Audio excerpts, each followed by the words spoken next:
السلام علیکم ورحمۃ اللہ وبرکاتہ۔ بسم اللہ الرحمن الرحیم۔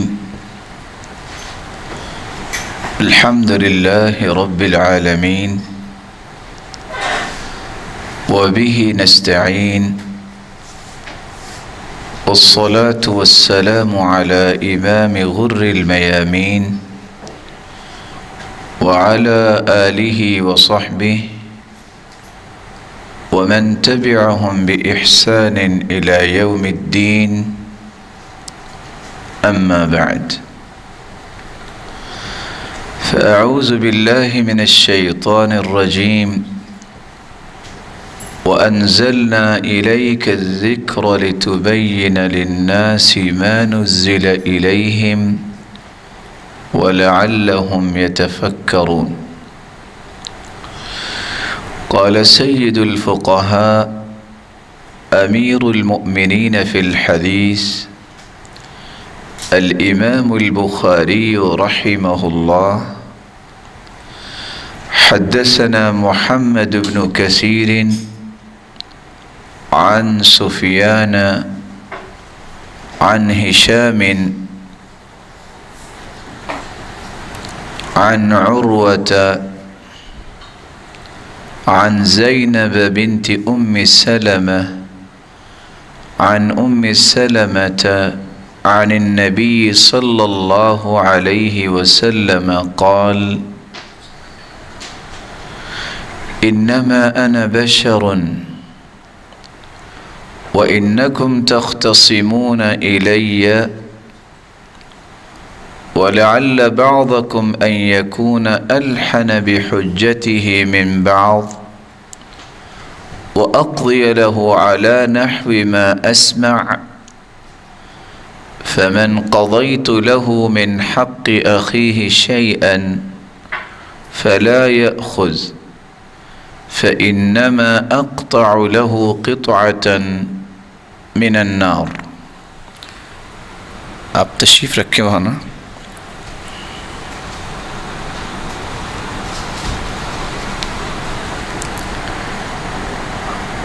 سید الفقهاء امیر المؤمنین فی الحدیث امام بخاری رحمۃ اللہ علیہ فرماتے ہیں، ہمیں ہمارے استاد محمد بن کثیر نے سفیان سے، اور انہوں نے ہشام سے، اور ہشام نے عروہ سے، اور عروہ نے زینب بنت ام سلمہ سے، اور انہوں نے ام سلمہ رضی اللہ تعالی عنہ سے بیان کیا، اور ام سلمہ رضی اللہ تعالی عنہ رسول اللہ صلی اللہ علیہ وسلم سے بیان کرتی ہیں کہ رسول اللہ صلی اللہ علیہ وسلم نے فرمایا: انما انا بشر، بے شک میں ایک انسان ہی ہوں، وَإِنَّكُمْ تَخْتَصِمُونَ إِلَيَّ، اور تم میرے پاس جھگڑا لے کر آتے ہو کہ میں فیصلہ کروں، وَلَعَلَّ بَعْضَكُمْ أَن يَكُونَ أَلْحَنَ بِحُجَّتِهِ مِن بَعْضٍ، اور شاید تم میں سے بعض لوگ اپنی دلیل پیش کرنے میں دوسرے فریق سے زیادہ تیز اور چرب زبان ہوں۔ وَأَقْضِيَ لَهُ عَلَى نَحْوِ مَا أَسْمَعُ، میں ان کے دلائل سن کر جس نتیجے پر پہنچوں اس کے مطابق فیصلہ کر دوں۔ فَمَنْ قَضَيْتُ لَهُ مِنْ حَقِّ أَخِيهِ شَيْئًا، تو میں جو فیصلہ کر دوں اس فیصلے کے مطابق بھائی کا حق اسے دے دوں، اور وہ اسے لے لے، تو تو وہ ایسا ہی ہے فَإِنَّمَا أَقْطَعُ لَهُ قِطْعَةً مِّنَ النَّارِ، جیسے میں اس کو جہنم کا ایک ٹکڑا کاٹ کر دے رہا ہوں۔ رسول اللہ صلی اللہ علیہ وآلہ وسلم نے اس حدیث کے اندر ایک بہت بڑا اصول بیان کیا ہے، اور وہ اصول یہ ہے کہ میرے پاس اگر دو لوگ جھگڑا لے کے آتے ہیں تو میں دلائل کی روشنی میں ہی فیصلہ کروں گا۔ میں اگر دلائل کی روشنی میں ہی فیصلہ کروں اور جس کا حق نہیں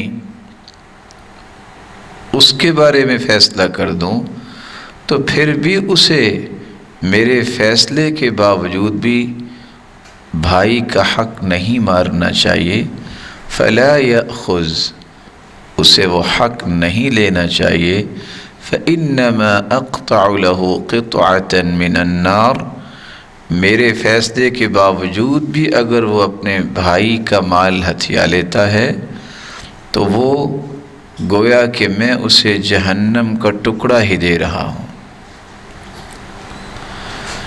شیخ محمد بن صالح العثیمین رحمہ اللہ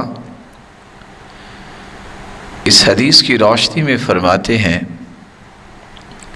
کہ اس حدیث سے ہمیں پتہ چلتا ہے ففي هذا الحديث دليل على أن الرسول بشر مثلنا،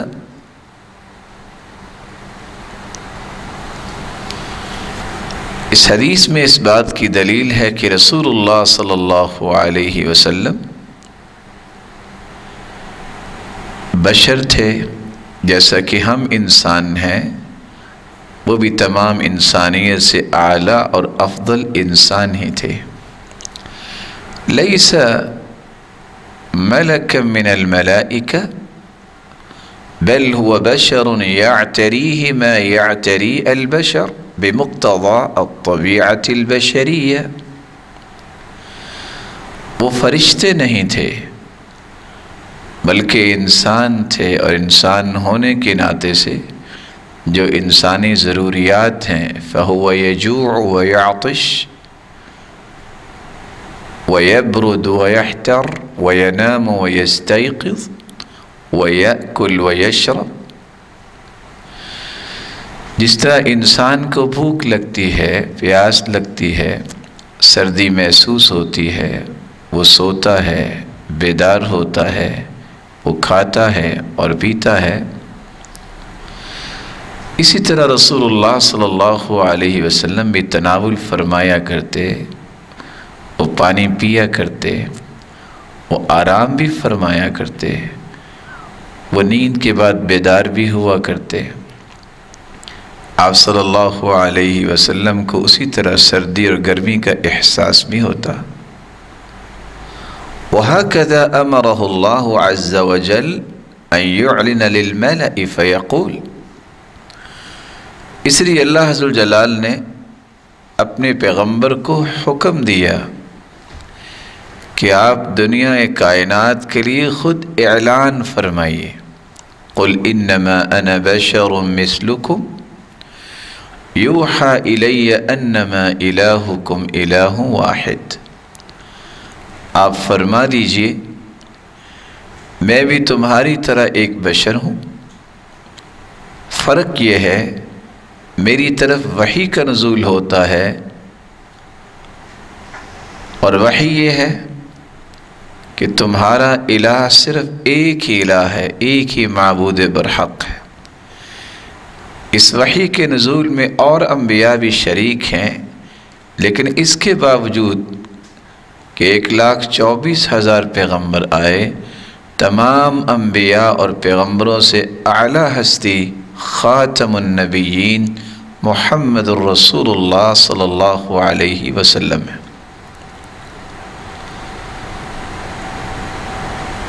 تو اس آیت کی روشنی میں شیخ محمد بن صالح العثیمین فرماتے ہیں کہ آپ فرما دیجئے فَلَسْتُ إِلَٰهًا يُعْبَدْ، میں الہ نہیں کہ جس کی عبادت کی جائے، ولا ربا ينفع ويضر، اور نہ ہی میں رب ہوں جو کسی کو نفع اور نقصان دوں۔ بل علیہ الصلاۃ والسلام لا يملك لنفسه نفعا ولا ضرا، کروڑہا درود و سلام ہو اس ہستی پر، وہ اللہ ذوالجلال کے محبوب تو اپنے بھی نفع نقصان کے مالک نہیں تھے۔ اس آیت کی روشنی میں تنقطع جمیع شبہ الذین یتعلقون بالرسول ممن یدعونہ او یعبدونہ او یؤملونہ لکشف الضر او یؤملونہ لجلب الخیر۔ یہاں سے وہ شبہ بھی ختم ہو جاتا ہے اس آیت کی روشنی میں، جو لوگ رسول اللہ صلی اللہ علیہ وسلم کو عبادت کے لائق سمجھتے ہیں یا انہیں ہی مدد کے لیے پکارتے ہیں یا تکلیف کو دور کرنے کے لیے امید اللہ کے رسول سے رکھتے ہیں، رسول اللہ صلی اللہ علیہ وآلہ وسلم سے تو رب تعالیٰ نے یہ اعلان بھی فرمایا تھا کہ آپ خود فرمائیے انی لا املک لکم ضرا ولا رشدا، میں تمہاری کسی تکلیف یا رشد و ہدایت کا مالک نہیں ہوں۔ قل انی لن یجیرنی من اللہ احد، آپ فرما دیجئے لن یجیرنی من اللہ احد ولن اجد من دونہ ملتحدا، کوئی چیز بھی مجھے میرے رب سے بچا نہیں سکتی، اور اللہ ذوالجلال کے سوا میرا بھی کوئی پناہ لینے کی جگہ اور قرار کی جگہ نہیں ہے۔ اگر اللہ ذوالجلال مجھے کوئی تکلیف دینا چاہتے ہیں، ما اجارنی منہ احد، کوئی بھی مجھے اس سے بچا نہیں سکتا، اور اللہ ذوالجلال اگر مجھے کچھ عطا کرنا چاہتے ہیں تو کوئی روک نہیں سکتا۔ تو رسول اللہ صلی اللہ علیہ وآلہ وسلم کل کائنات کے سرتاج ہیں، لیکن ان کی تکلیف اور ان کی پریشانیوں کو بھی دور کرنے والے ایک اللہ ہیں، وہ جس نے سب کو پیدا کیا، جو سب کی مصیبتوں کو دور کرتے ہیں۔ تو رسول اللہ صلی اللہ علیہ وسلم نے یہ بات کیوں سمجھانا چاہیے کہ میں تمہاری طرح ایک بشر ہوں، کہ میں نہیں جانتا کہ تمہاری بات جو ہو رہی ہے اس میں حق کیا ہے اور باطل کیا ہے۔ تم جب جھگڑا لے کر آؤ گے تو تم میں سے جو چرب زبان ہے، جو فصیح بات کرتا ہے یا کلام کرنے میں اس کی قوت زیادہ ہے، تو میں تو دلائل کی روشنی میں فیصلہ کروں گا، اور اگر میں دلائل کی روشنی میں فیصلہ کر بھی دوں تو میرے فیصلے کے باوجود بھی کسی کا حق چھیننا یا حق لینا جائز نہیں ہوگا۔ اس حدیث کی راویہ سیدہ محجبہ الطاہرہ ہند بنت ابی امیہ بن مغیرہ بن عبداللہ بن عمر بن مخزوم بن یقظہ بن مرہ المخزومیہ، جو خالد بن ولید جن کا لقب سیف اللہ ہے، یہ ان کی چچا زاد بہن ہے، جن کا تذکرہ کرتے ہوئے ام سلمہ ام المؤمنین رضی اللہ تعالی عنہ کہا جاتا ہے۔ 29 ہجری کو سیدہ ام المؤمنین ام سلمہ رضی اللہ تعالی عنہ یہ سیدہ ام سلمہ رضی اللہ تعالی عنہ یہ 594 میلادی کو پیدا ہوئی۔ رسول اللہ صلی اللہ علیہ وآلہ وسلم کی یہ زوجہ مطہرہ، ان کو اللہ عز وجل نے اس قدر فہم سے نوازا تھا کہ رسول اللہ صلی اللہ علیہ وآلہ وسلم نے ان کو اپنی زوجیت میں لے لیا۔ صحیح مسلم کی روایت ہے 919، آپ صلی اللہ علیہ وسلم نے فرمایا اذا حضرتم المریض او المیت فقولوا خیرا فإن الملائکة یؤمنون علی ما تقولون۔ جب بھی تم کسی مریض کے پاس جاؤ جو قریب المرگ ہو، یا کسی میت کے پاس جاؤ، تو تمہیں اچھی بات کہنی چاہیے، کیونکہ فرشتے جو کچھ تم کہتے ہو اس پہ آمین کہتے ہیں۔ تو ام سلمہ رضی اللہ تعالی عنہ کہنے لگی فلما مات ابو سلمہ اتیت النبی صلی اللہ علیہ وسلم فقلت یا رسول اللہ ان ابا سلمہ قد مات۔ میں رسول اللہ صلی اللہ علیہ وآلہ وسلم کے پاس ابو سلمہ کی وفات کے بعد آئی، اور میں نے کہا اللہ کے رسول صلی اللہ علیہ وسلم، ام سلمہ کہنے لگی کہ ابو سلمہ فوت ہو گئے ہیں۔ قال قولی، تو آپ صلی اللہ علیہ وسلم نے فرمایا ام سلمہ تم یہ کہو اللہم اغفر لی ولہ، اے اللہ مجھے بھی معاف فرما دے اور اسے بھی معاف فرما دے، وعاقبنی منہ عقبہ حسنہ، اور ان کے بعد میرے لیے نعم البدل کا بندوبست فرما دے۔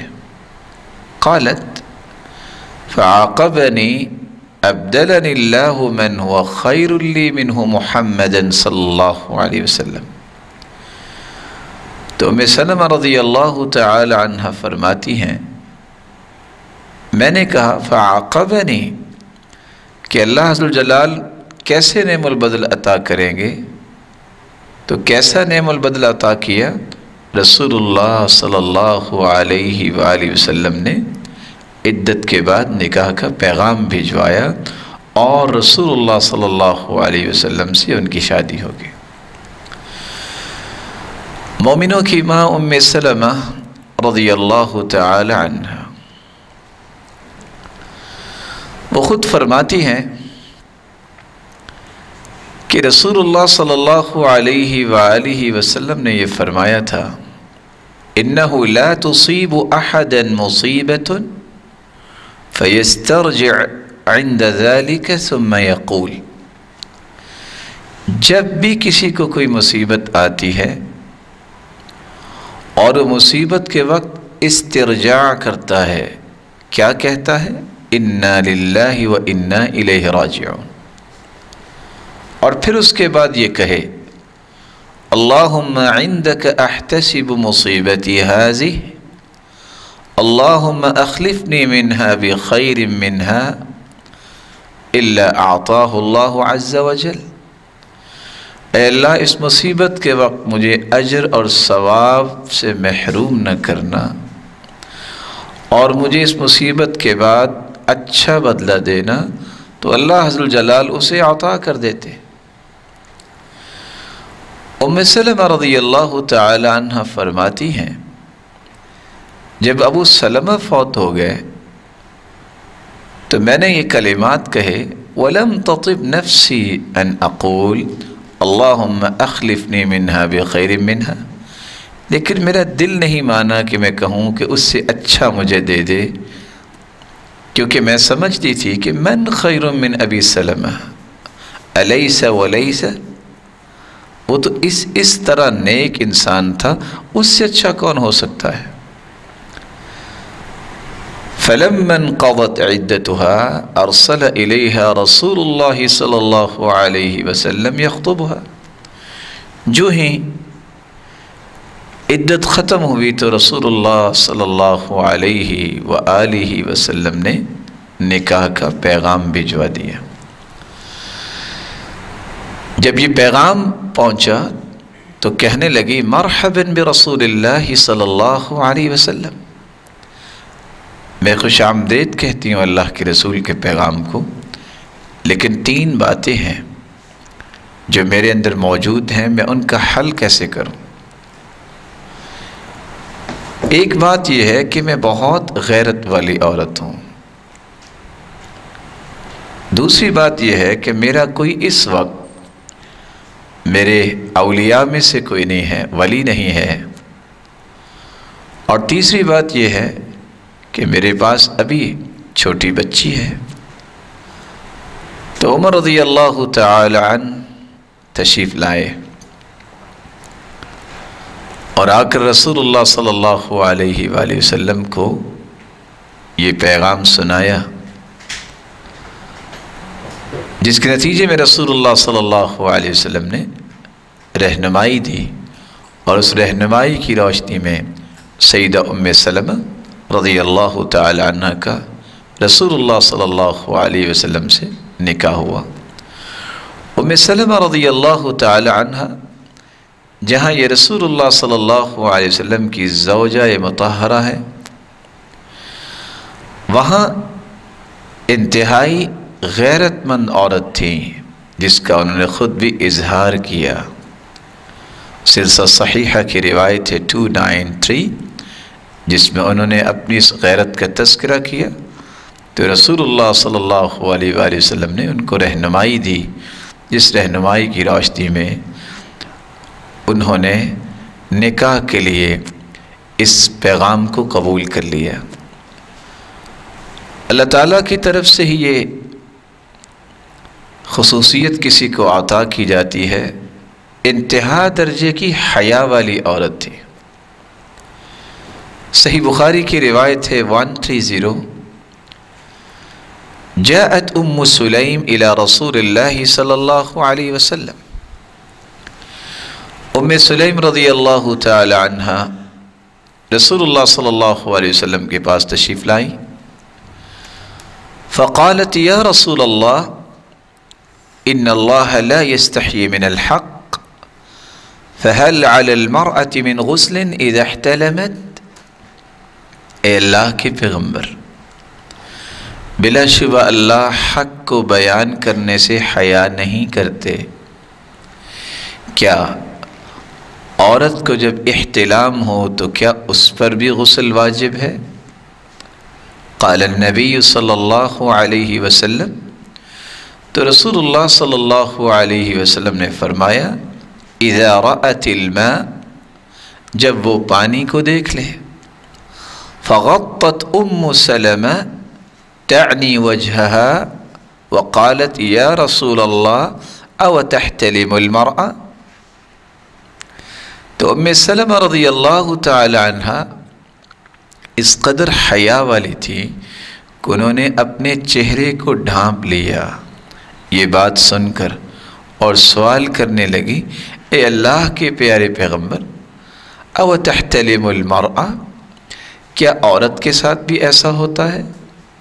قال نعم، تو آپ صلی اللہ علیہ وسلم نے فرمایا جی ہاں، تربت یمینک فبما یشبہها ولدها، جی ہاں ایسا ہوتا ہے، تو بچے کی مشابہت ماں کے ساتھ ہوتی ہے تو وہ کس وجہ سے ہوتی ہے؟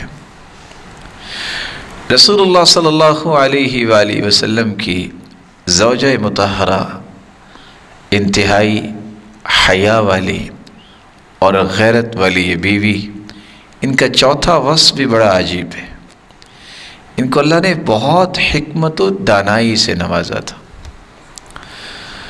رسول اللہ صلی اللہ علیہ وآلہ وسلم نے جب صلح حدیبیہ مکمل کی، صحیح بخاری کی روایت ہے 2730، صلح مکمل ہونے کے بعد آپ نے صحابہ سے کہا قوموا فانحروا ثم احلقوا، اٹھو جانور ذبح کرو اور اپنے سر کے بال بھی منڈوا دو۔ آپ کا یہ کہنا تھا، آپ نے بلکہ 3 مرتبہ فرمایا اور کوئی صحابی اس وقت کھڑا نہیں ہوا۔ آپ صلی اللہ علیہ وآلہ وسلم یہ کہنے کے بعد ام سلمہ رضی اللہ تعالی عنہ کے پاس گئے اور کہا میں نے لوگوں سے ایسے کہا ہے، لیکن لوگ اس بات پہ تیار نہیں ہوئے۔ تو ام سلمہ رضی اللہ تعالی عنہ کہنے لگی یا نبی اللہ، اے اللہ کے پیارے پیغمبر، اتحب ذالک، کیا آپ یہ پسند کرتے ہیں کہ وہ ایسا کریں؟ اخرج ثم لا تكلم احدا منهم كلمة حتى تنحر بدنك وتدعو حالقك فيحلقك، آپ خیمے سے باہر تشریف لے جائیں اور کسی سے کوئی بات نہ کریں جب تک آپ اپنا جانور خود ذبح نہیں کر لیتے، نحر نہیں کر لیتے اپنے اونٹ کو، اور بال مونڈنے والے کو بلائیے اور آپ کے بال مونڈ دے۔ آپ نے ایسا ہی کیا۔ جو ہی صحابہ کرام نے دیکھا تو سب کھڑے ہوئے، انہوں نے بھی اپنے جانوروں کو ذبح کیا، نحر کیا، اور انہوں نے بھی اپنے بال مونڈ لیے۔ یہ حکمت اور دانائی تھی کہ کس انداز سے رسول اللہ صلی اللہ علیہ وآلہ وسلم نے ان سے جب تذکرہ کیا تو انہوں نے مشورہ دیا اور آپ نے ان کے مشورے کو قبول کیا۔ امام ابن حجر عسقلانی رحمۃ اللہ علیہ فرماتے ہیں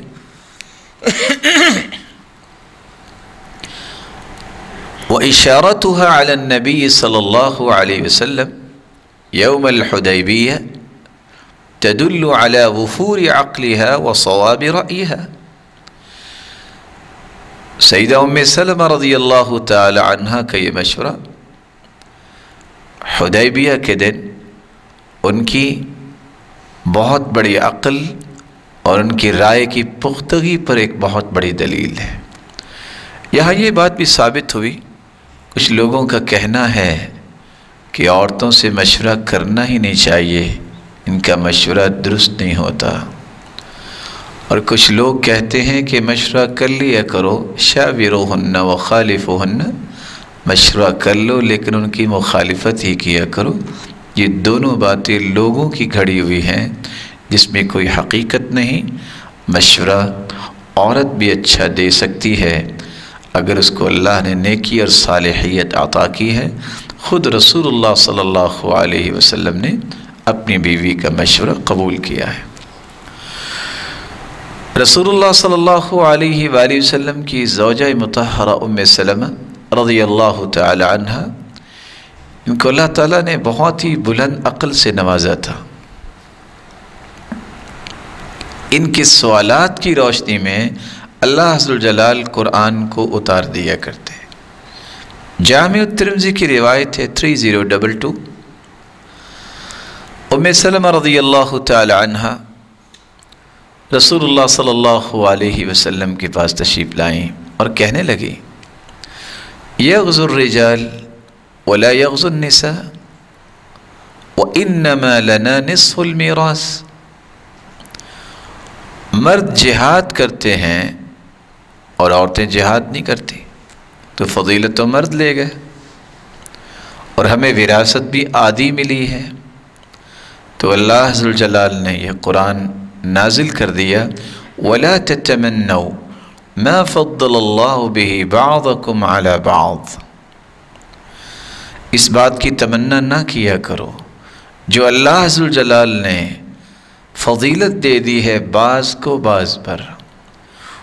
مجاہد ابن جبر جو سیدنا عبداللہ ابن عباس کے ارشد تلامذہ میں سے ہیں، وہ فرماتے ہیں فَأَنزَلَ فِيهَا ان المسلمین والمسلمات، یہ جو آیت ہے ان المسلمین والمسلمات والمؤمنین والمؤمنات والقانتین والقانتات، یہ آیت بھی اللہ عز و جلال نے اتاری تو ام سلمہ رضی اللہ تعالی عنہ کے اس طرح کے سوالات کی روشنی میں وكانت ام سلمہ اول ضعینہ قدمت المدینہ مہاجرہ، یہ پہلی عورت ہے ام سلمہ رضی اللہ تعالی عنہ جو باقاعدہ ہجرت کر کے مدینہ سواری پہ بیٹھ کے تشریف لائی ہیں، اور یہ بھی اعزاز انہی کو ہی حاصل ہے۔ رسول اللہ صلی اللہ علیہ وآلہ وسلم کی زوجہ مطہرہ ام سلمہ رضی اللہ تعالی عنہ، ان کو جہاں اللہ نے بہت بڑی عقل دی تھی، فہم و بصیرت سے نوازا تھا، تو آپ صلی اللہ علیہ وسلم کی بیویاں جب بھی کوئی مسئلہ ہوتا تو ان کے پاس اکٹھی ہوا کرتی تھی کسی معاملے میں گفتگو کرنے کے لیے، جیسا کہ صحیح بخاری کی روایت ہے 3775 فاجتمع صواحبی الى ام سلمہ رضی اللہ تعالی عنہ فقلنا یا ام سلمہ، اللہ کے رسول صلی اللہ علیہ وسلم کی بیویاں ام سلمہ رضی اللہ تعالی عنہ کے پاس جمع ہوئیں اور کہنے لگیں اے ام سلمہ رضی اللہ تعالی عنہ، آپ اللہ کے رسول صلی اللہ علیہ وسلم سے یہ بات بیان کیجئے۔ تو وہ اعتماد، وہ فہم و بصیرت جو اللہ عز و جلال نے مومنوں کی ماں ام سلمہ رضی اللہ تعالی عنہ کو عطا کی ہوئی تھی، جس کا اعتراف باقی بیویاں بھی کر رہی ہیں، اللہ عز و جلال قیامت کے دن مسلمان بہنوں، ماؤں اور بیٹیوں کو ان کی صف میں کھڑا فرمائے۔ ام سلمہ رضی اللہ تعالی عنہ جن سے 378 روایات ہم تک پہنچی ہیں، 13 روایات صحیح بخاری اور صحیح مسلم میں موجود ہیں، اور صرف صحیح بخاری میں 3 روایتیں ہیں، اور صرف صحیح مسلم میں 10 روایات ام سلمہ رضی اللہ تعالی عنہ سے ہم تک پہنچی، جبکہ صحیح مسلم کے اندر 13 روایات ام سلمہ رضی اللہ تعالی عنہ سے ہیں جو صحیح بخاری میں نہیں ہیں۔ ام سلمہ رضی اللہ تعالی عنہ یزید بن معاویہ کی خلافت کے شروع میں ہی اللہ کے پاس چلی گئی، اور ان کا جنازہ ابو ہریرہ رضی اللہ تعالی عنہ نے پڑھایا، اور بعض نے یہ لکھا ہے کہ ان کا جنازہ سعید بن زید رضی اللہ تعالی عنہ نے پڑھایا۔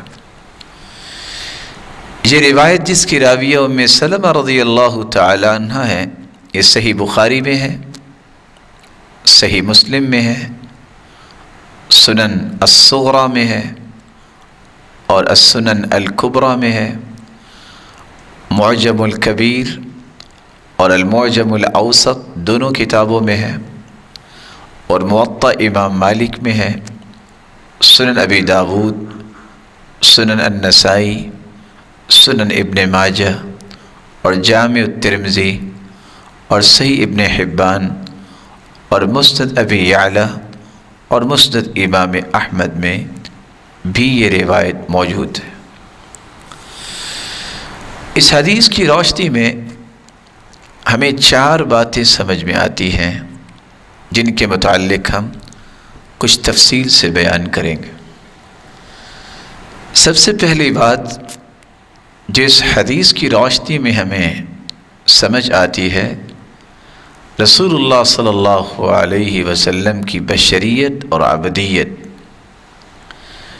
کہ آپ صلی اللہ علیہ وسلم اللہ کے بندے ہیں اور وہ بھی بشر تھے۔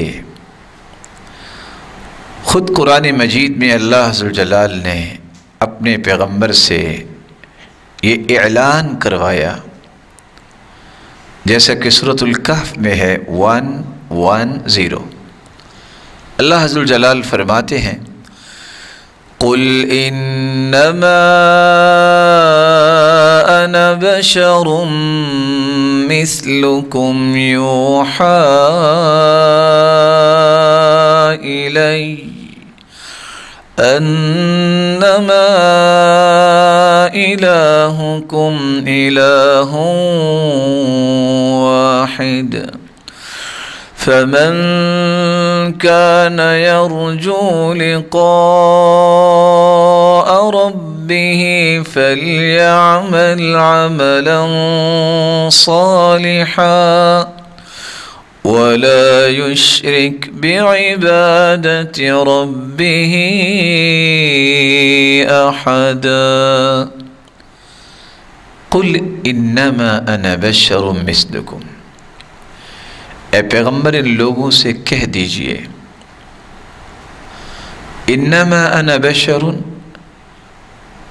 مثلکم، میں تمہاری طرح ایک انسان ہوں، بشر ہوں۔ فرق یہ ہے یوحا الیہ، میری طرف وحی کی جاتی ہے، اور وحی کیا ہے؟ تمہارا اللہ معبود برحق صرف ایک ہے۔ فمن كان يرجو لقاء ربه فليعمل عملا صالحا، جو شخص اس بات کی تمنا رکھتا ہے، امید کرتا ہے کہ وہ اپنے مالک سے ملے، اسے اچھا عمل کرنا چاہیے، اسے شریعت کے موافق اخلاص کے ساتھ عمل کرنا چاہیے۔ ولا يشرك بعبادة ربه أحدا، اور اپنے مالک کی عبادت میں کسی کو شریک نہ کرے۔ دوسری جگہ اللہ عز و جلال فرماتے ہیں، وہاں بھی اللہ عز و جلال نے اپنے پیغمبر سے ہی یہ اعلان کروایا۔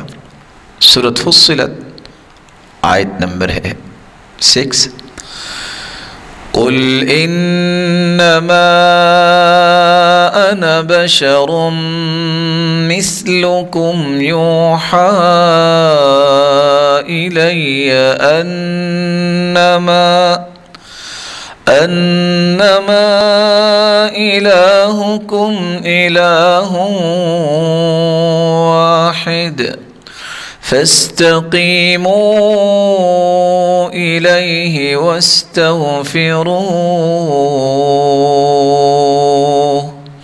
وویل للمشرکین،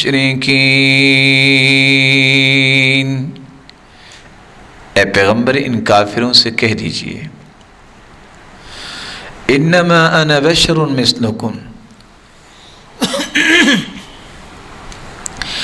اے پیغمبر ان سے کہہ دیجئے میں تمہارے جیسا ایک بشر ہوں، انسان ہوں، میری طرف یہ وحی اتاری گئی ہے کہ تمہارا معبود برحق صرف ایک معبود ہے، فاستقیموا الیہ واستغفروہ، تم اسی کی طرف منہ کیے رہو، استقامت اختیار کرو اور اس سے اپنے گناہوں کی معافی طلب کرو۔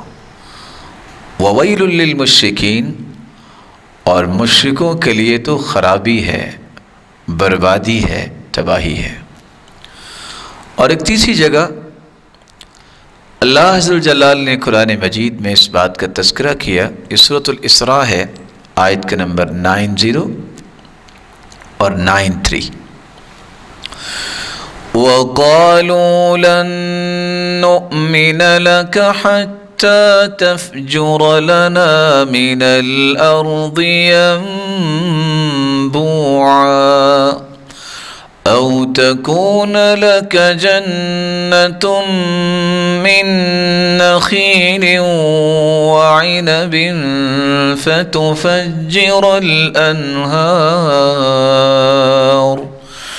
فتفجر الأنهار خلالها تفجيرا أو تسقط السماء كما زعمت علينا كسفا أو تأتي بالله والملائكة قبيلا أو يكون لك بيت من زخرف أو ترقى في السماء ولن نؤمن لرقيك وَلَن نُؤْمِنَ لِرُقِيِّكَ حَتَّى تُنَزِّلَ عَلَيْنَا كِتَابًا نَقْرَؤُهُ قُلْ سُبْحَانَ رَبِّي هَلْ كُنْتُ إِلَّا بَشَرًا رَسُولًا۔ رسول اللہ صلی اللہ علیہ وآلہ وسلم کے سامنے کچھ مطالبات اور کچھ لسٹ پیش کی، چیلنجز کی، کہ ہم اس وقت تک آپ پر ایمان نہیں لائیں گے، یہ کافروں کا کہنا تھا، آپ زمین سے چشمہ جاری کر کے دکھائیں، آپ کے لیے تو کھجوروں کا باغ ہونا چاہیے، انگوروں کا باغ ہونا چاہیے، اور اس میں سے آپ نہریں جاری کریں، یا یہ ہے کہ اگر آپ سمجھتے ہیں کہ آپ سچے رسول ہیں تو آسمان کو ہم پہ گرائیں، یا کم از کم اللہ ذوالجلال اور فرشتوں کو لے کے آئیں، یا یہ ہے کہ سونے کا آپ کا گھر ہو، یا آپ ہمارے سامنے آسمان پہ چڑھ کے دکھائیں، ہم آپ کے چڑھنے پر بھی یقین نہیں کریں گے جب تک آپ کتاب نہیں لے کے آئیں گے۔ تو آپ صلی اللہ علیہ وآلہ وسلم نے ان سارے کے سارے مطالبات جو بالکل غیر معقول مطالبات تھے، جنہوں نے ماننا نہیں ہوتا وہ اس طرح کی باتیں ہی کرتے ہیں، آپ نے جواب کیا دیا؟ سبحان ربی، میرا رب بہت پاک ہے، هل كنت الا بشرا رسولا، میں تو ایک بشر ہوں اور رسول بنا کے بھیجا گیا ہوں، میں ایک انسان ہوں، رسول بنا کے بھیجا گیا ہوں، یہ ساری چیزوں کا مالک تو اللہ ہے، میں تو وہی کچھ کر سکتا ہوں جو اللہ کی توفیق ہوگی۔ تو رسول اللہ صلی اللہ علیہ وآلہ وسلم سے یہاں بھی کہلوایا کہ میں تو ایک بشر ہوں اور انسان ہوں۔ رسول اللہ صلی اللہ علیہ وآلہ وسلم نے اسی بات کا اعتراف اور اسی بات کی وضاحت حدیث میں بھی کی ہے۔ یہ حدیث صحیح مسلم کی ہے 1311۔ آپ صلی اللہ علیہ وآلہ وسلم نے ظہر کی نماز پڑھائی تو 4 رکعتوں کی بجائے 5 رکعتیں پڑھا دی۔ آپ صلی اللہ علیہ وآلہ وسلم سے لوگوں نے عرض کیا، اللہ کے پیارے پیغمبر آپ نے 5 رکعتیں پڑھائیں؟ کہا نہیں، میں نے تو ایسا نہیں کیا۔ مسجد میں موجود جو لوگ تھے ان میں سے ایک زاویے سے ایک اور شخص نے کہا، صحابی ابراہیم بن سوید کہتے ہیں، وَأَنَا غُلَامٌ، میں اس وقت نوجوان تھا، فَقُلْتُ بَلَا قَدْ صَلَّيْتَ خَمْسًا، ہاں اللہ کے رسول آپ نے 5 رکعتیں پڑھائیں۔ آپ صلی اللہ علیہ وآلہ وسلم نے جب یہ لوگوں کی بات سنی تو آپ نے 2 سجدے کیے، سلام پھیرا۔ رسول اللہ صلی اللہ علیہ وآلہ وسلم نے 5 رکعتیں جب پڑھائیں اور پھر 2 سجدے کیے تو رسول اللہ صلی اللہ علیہ وآلہ وسلم کے صحابی عبداللہ کہتے ہیں، فَقَالَ مَا شَأْنُكُمْ، آپ کیوں پریشان ہیں؟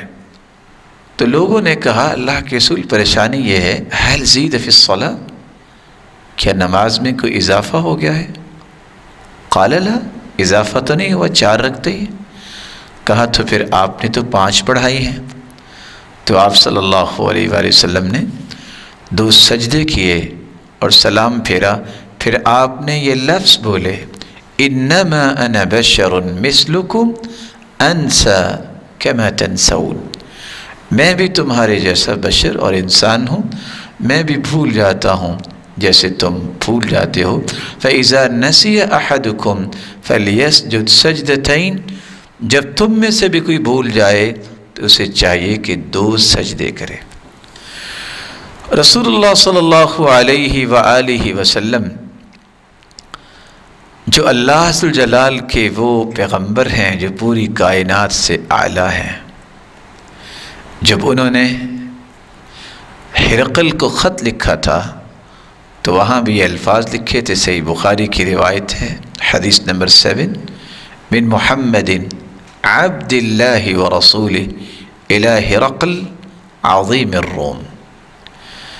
بسم اللہ الرحمن الرحیم، محمد اللہ کے بندے اور اس کے رسول کی طرف سے روم کے بادشاہ ہرقل کے نام پیغام۔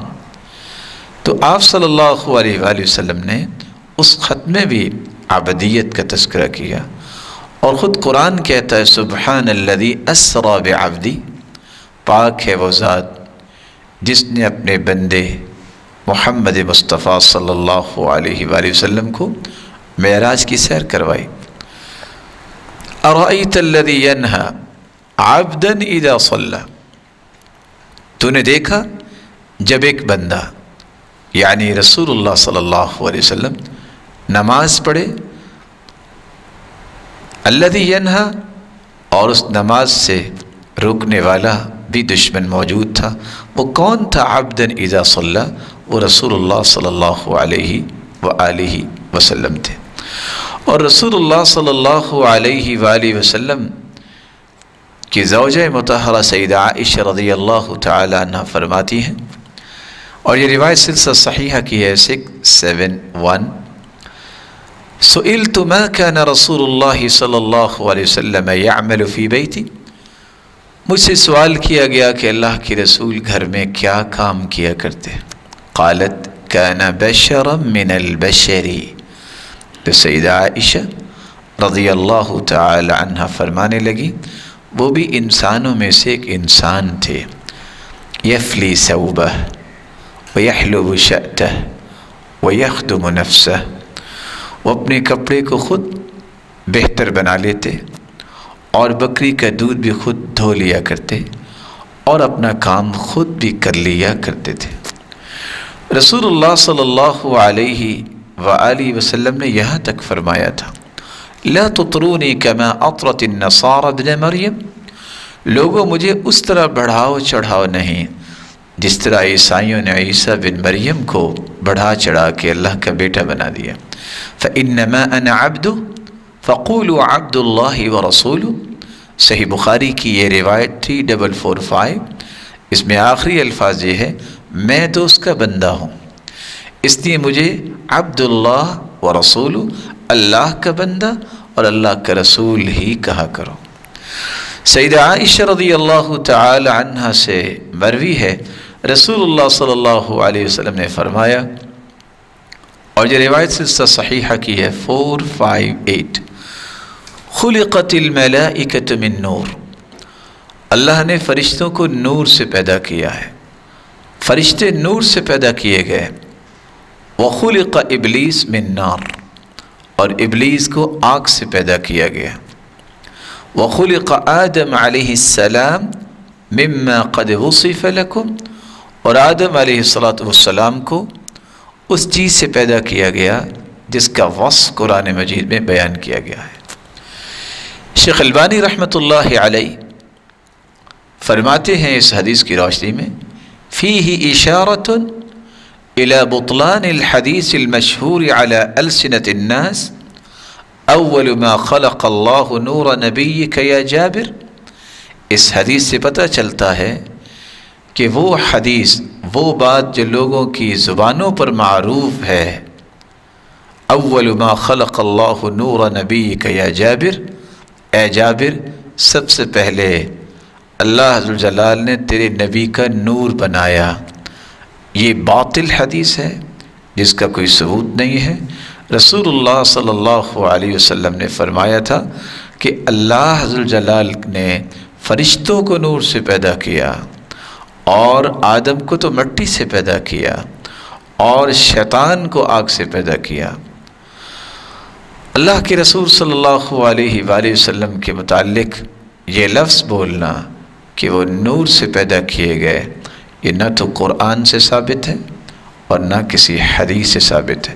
فإن هذا الحديث دليل واضح على أن الملائكة فقط هم الذين خلقوا من نور دون آدم وبنيه فتنبه ولا تكن من الغافلين۔ اس لیے شیخ البانی رحمۃ اللہ علیہ فرماتے ہیں یہ حدیث اس بات کی بین دلیل ہے کہ صرف فرشتوں کو اللہ نے نور سے پیدا کیا، آدم اور اس کی اولاد کو اللہ نے نور سے پیدا نہیں کیا، اس بات میں انسان کو تنبہ بھی کرنا چاہیے، اس کو تنبیہ بھی کرنی چاہیے، اور غافلوں میں سے نہیں ہونا چاہیے جو غفلت کی بنیاد پر اس طرح کی بات کہہ دی جاتی ہے۔ اتفاق سے بہار شریعت ایک معرکۃ الآراء کتاب سمجھی جاتی ہے، جس میں یہ فتویٰ بھی نقل کیا گیا، نبی اس بشر کو کہتے ہیں جسے اللہ تعالیٰ نے ہدایت کے لیے وحی بھیجی ہو، اور رسول بشر ہی کے ساتھ خاص نہیں بلکہ ملائکہ بھی رسول ہیں۔ اور اس کے بعد لکھتے ہیں انبیاء سب بشر تھے اور مرد، نہ کوئی جن نبی ہوا نہ کوئی عورت نبی ہوئی، جیسا کہ بہار شریعت کے پہلے حصے میں صفحہ نمبر 9 پہ بھی یہ بات لکھی گئی۔ رسول اللہ صلی اللہ علیہ وآلہ وسلم کے متعلق جب انسان حدیث کا مطالعہ نہیں کرتا تو پھر عجیب عجیب باتیں پیش کرنے لگ جاتا ہے۔ رسول اللہ صلی اللہ علیہ وسلم کے متعلق یہ کہا جاتا ہے کہ آپ کا سایہ نہیں تھا۔ مسند احمد کی روایت ہے، سیدہ عائشہ رضی اللہ تعالی عنہا روایت کرتی ہیں، ان رسول اللہ صلی اللہ علیہ وسلم كان فی سفر له فاعتل بعیر لصفیہ، آپ صلی اللہ علیہ وسلم سفر میں تھے تو صفیہ رضی اللہ تعالی عنہ کا اونٹ بیمار ہو گیا، تو آپ صلی اللہ علیہ وآلہ وسلم نے فرمایا زینب رضی اللہ تعالی عنہ کو، جن کے پاس ایک زائد اونٹ تھا، ان بعیرا لصفیۃ اعتل فلو اعطیتها بعیرا من ابلک، صفیہ اس کا اونٹ بیمار ہو گیا ہے، زینب آپ اس کو سواری دے دو۔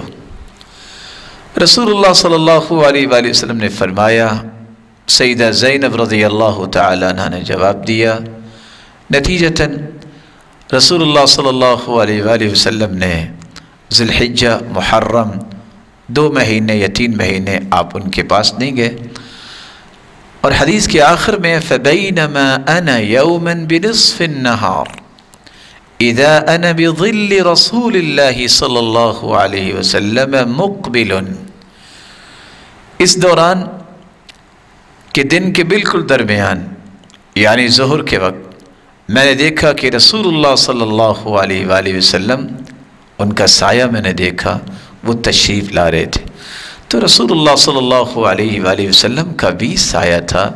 یہ بات بھی بنانے والوں نے بنائی کہ اللہ کے رسول صلی اللہ علیہ وسلم کا سایہ نہیں تھا۔ پھر آپ صلی اللہ علیہ وآلہ وسلم نے، صحیح ابن خزیمہ کی روایت ہے 892، آپ نے خود فرمایا، سیدنا انس رضی اللہ تعالیٰ عنہ فرماتے ہیں کہ اللہ کے رسول کے ساتھ ہم نے نماز صبح کی پڑھی، آپ صلی اللہ علیہ وآلہ وسلم نے نماز میں اپنا ہاتھ آگے بڑھایا، پھر پیچھے کیا، جب نماز سے فارغ ہوئے تو ہم نے کہا اے اللہ کے پیغمبر، آج آپ نے وہ کام کیا جو پہلے کبھی نہیں کیا، تو رسول اللہ صلی اللہ علیہ وآلہ وسلم نے فرمایا، میں نے جنت کو دیکھا جو مجھ پہ پیش کی گئی، اور میں نے اس میں یہ اور یہ چیزیں دیکھی، قطوفها دانیہ حبها کالدبہ، میں نے دیکھا کہ اس کے خوشے جو ہیں وہ بالکل قریب تھے، اور اس کا پھل جو ہے وہ اتنا بڑا تھا جیسے اللہ ذوالجلال نے یہ نعمت دی ہے، کدو جتنا اس کا خوشہ موجود تھا، فاردت ان اتناول منها، تو میں اس کو لینا چاہ رہا تھا، فاوحی الی ان استأخری فاستأخرت ثم عرضت علی النار، تو مجھے حکم دیا گیا کہ آپ پیچھے ہٹ جائیں، تو میں پیچھے ہٹ گیا، ثم عرضت علی النار بینی و بینکم، میں نے اس کو لینا چاہا، فاوحی الیہا ان استأخری فاستأخرت، تو اللہ کی طرف سے اسے وحی کی گئی کہ یہ خوشہ پیچھے ہٹ جائے، تو وہ خوشہ پیچھے ہٹ گیا، تو میں لے نہیں سکا، پھر مجھ پہ جہنم کی آگ پیش کی گئی، تو میرے اور آپ کے درمیان حتی رأیت ظلی و ظلکم، میں نے اپنا سایہ اور آپ لوگوں کا سایہ دیکھا، فأومأت الیکم ان استأخروا، تو میں نے اس لحاظ سے اشارہ کیا کہ تم پیچھے ہٹ جاؤ تاکہ یہ آگ تم پر نہ پہنچ سکے۔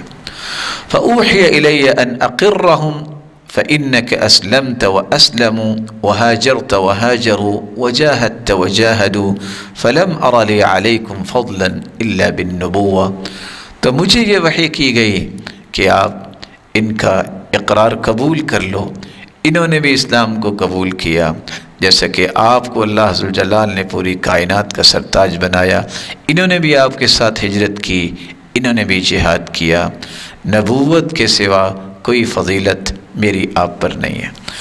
اور یہاں یہ بات بھی سمجھنی چاہیے کہ نوری مخلوق کا بھی سایہ ہوتا ہے۔ صحیح بخاری کی روایت ہے 1293، جابر بن عبداللہ رضی اللہ تعالی عنہ روایت کرتے ہیں کہ میرے باپ کو احد کے دن لایا گیا اور ان کے ساتھ مصلح کیا گیا۔ جب اللہ کے رسول صلی اللہ علیہ وسلم کے سامنے انہیں رکھا گیا اور کپڑا ڈالا گیا، میں نے کپڑا ہٹا کے دیکھنا چاہا اور کپڑا دور کرنا چاہا تو قوم نے مجھے منع کر دیا، پھر میں گیا، پھر بھی ایسا ہی ہوا، تو اللہ کے رسول صلی اللہ علیہ وسلم نے حکم دیا، فرفع، تو وہ کپڑا ہٹایا گیا۔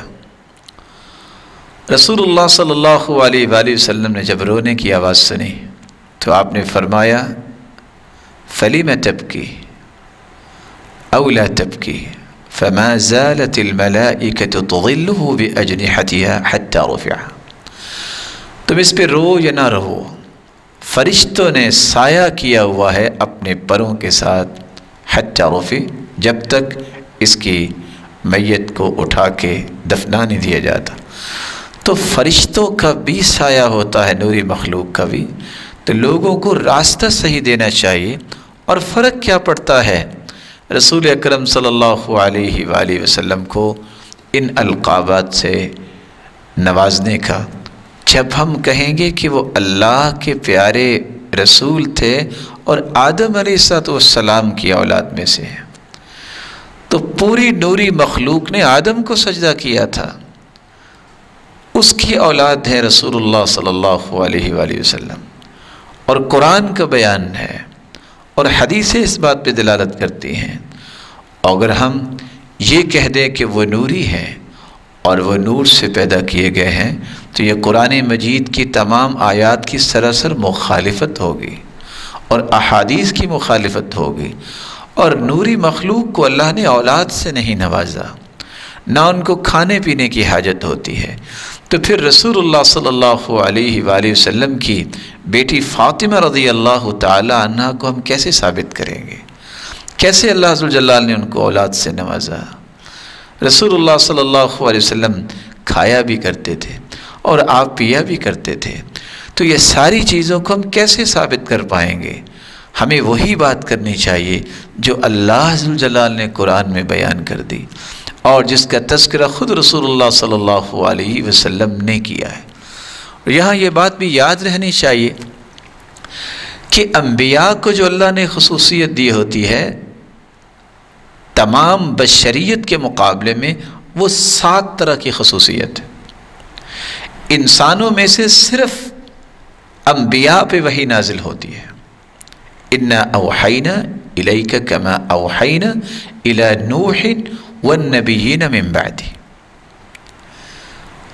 اللہ ذوالجلال وحی اتارتے ہیں تو انبیاء کی طرف، اور وہ انسان ہوتے ہیں، یہ وحی کسی اور کو نہیں ملتی۔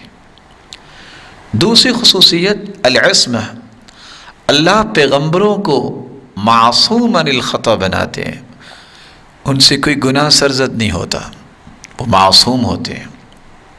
الانبیاء وظیفتہم التبلیغ عن اللہ مع کونہم بشرا، وہ ہوتے تو انسان ہیں، ان کی ذمہ داری اللہ کے دین کی تبلیغ ہوتا ہے، اللہ ذوالجلال کے دین کی دعوت یہ ان کی ذمہ داری ہوتی۔ لیکن مالک الملک ان کو بشری خطاؤں سے محفوظ رکھتے ہیں۔ تیسری خصوصیت، اللہ عز وجل اپنے پیغمبروں کو جس طرح وحی سے نوازتے ہیں اور گناہوں سے محفوظ رکھتے ہیں، ان کی آنکھیں تو سوتی ہیں لیکن دل نہیں سویا کرتے۔ صحیح بخاری کی روایت ہے 1147، یا عائشہ ان عینی تنامان ولا ینام قلبی، عائشہ میری آنکھیں تو سوتی ہیں لیکن میرا دل نہیں سوتا۔ یہ صرف خصوصیت انبیاء کو حاصل ہوتی ہے، یہ کسی اور کو حاصل نہیں ہوتی۔ اور سلسلہ صحیحہ کی روایت ہے 1705، ان معشر الانبیاء تنام اعیننا ولا تنام قلوبنا، انبیاء کی آنکھیں تو سوتی ہیں، ان کے دل نہیں سویا کرتے۔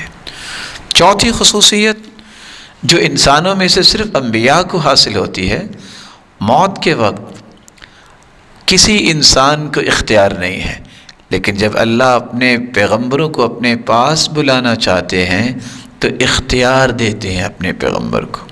صحیح بخاری کی روایت ہے 4586، صحیح الجامع کی روایت ہے 132، ما من نبی یمرض الا خیر بین الدنیا والآخرہ، کوئی بھی ایسا پیغمبر نہیں جب وہ بیمار ہوتا ہے اس کو اللہ عز و جل دنیا اور آخرت میں اختیار دے دیا کرتے ہیں۔ تو رسول اللہ صلی اللہ علیہ وآلہ وسلم بھی جس بیماری میں اللہ کے پاس چلے گئے، اخذتہ بحۃ شدیدہ، سخت کھانسی ان کو آئی، فسمعتہ یقول مع الذین انعم اللہ علیہم من النبی صلی اللہ علیہ وسلم، میں ان لوگوں کے ساتھ مجھے اللہ جمع فرما جن پر تو نے انعام کیا، من النبیین والصدیقین والشہداء والصالحین، فعلمت انہ خیر، سیدہ عائشہ فرماتی ہیں یہ جب آپ نے پڑھا تو میں سمجھ گئی کہ اللہ کے رسول کو اختیار دیا گیا اور اللہ کے رسول نے اس اختیار کو قبول کیا کہ میں انبیاء کے ساتھ صدیقین اور شہداء اور صالحین کا ساتھ چاہتا ہوں۔ پانچویں خصوصیت جو عام انسانوں کے لیے نہیں، یہ صرف انبیاء کے لیے ہوتی ہے۔ صحیح الجامع کی روایت ہے 5201 کہ جو پیغمبر جس جگہ پہ فوت ہو اسے وہاں ہی اس کی تدفین کی جاتی ہے۔ لم یقبر نبی الا حیث یموت، جہاں بھی اللہ کا پیغمبر فوت ہو اسے وہاں ہی اس کی قبر بنائی جاتی ہے۔ چھٹی خصوصیت جو کسی انسان کے لیے نہیں لیکن انبیاء کے لیے ہے، لا تأکل الارض اجسادہم، زمین ان کے جسد اطہر کو نقصان نہیں پہنچاتی، کھاتی نہیں ہے۔ یہ روایت سنن ابی داود کی ہے 1047، صحیح الجامع کی ہے 2212، اور اس طرح صحیح سلسلہ صحیحہ میں ہے، اور اسی طرح سلسلہ صحیحہ کی روایت ہے 1527۔ آپ صلی اللہ علیہ وآلہ وسلم نے فرمایا ان اللہ حرم علی الارض اجساد الانبیاء، اللہ عز و جلال نے زمین پر حرام کر دیا ہے ان تأکل اجساد الانبیاء، کہ وہ انبیاء کے جسد اطہر کو نقصان پہنچائے۔ ساتویں خصوصیت بھی انبیاء کی ہے، یہ کسی انسان کی نہیں، احیاء فی قبورہم، کہ انبیاء کو اللہ برزخی زندگی عطا کرتے ہیں جس کا علم اللہ کے پاس ہے کہ اس کی حقیقت کیا ہے۔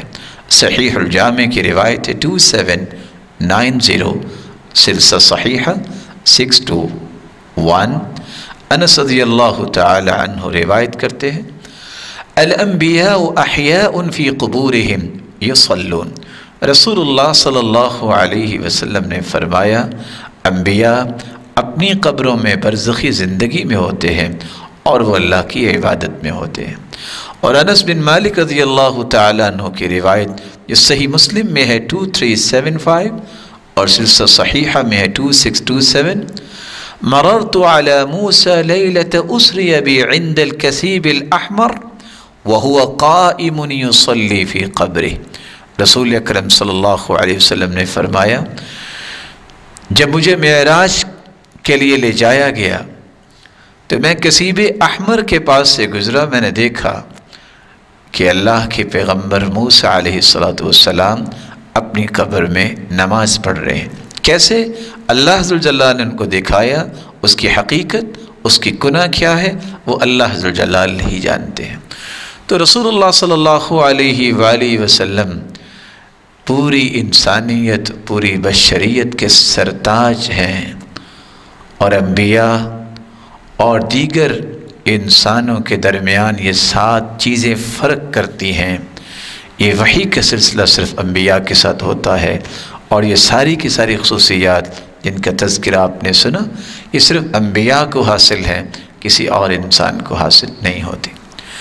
اس حدیث کی روشنی میں جو دوسری بات ہمیں سمجھ آتی ہے وہ ہے رسول اللہ صلی اللہ علیہ وسلم کا فرمان کہ تم میرے پاس جھگڑا لے کے آئے ہوگے، لعلکم تختصمون الیہ۔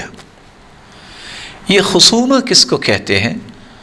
عربی زبان میں خصم یخصم خصما و خصاما، اس کا مطلب ہوتا ہے جھگڑے میں غالب آنا، کسی کو مغلوب کرنا یا کسی کا توڑ کرنا۔ اور اصطلاحی اعتبار سے کہا جاتا ہے،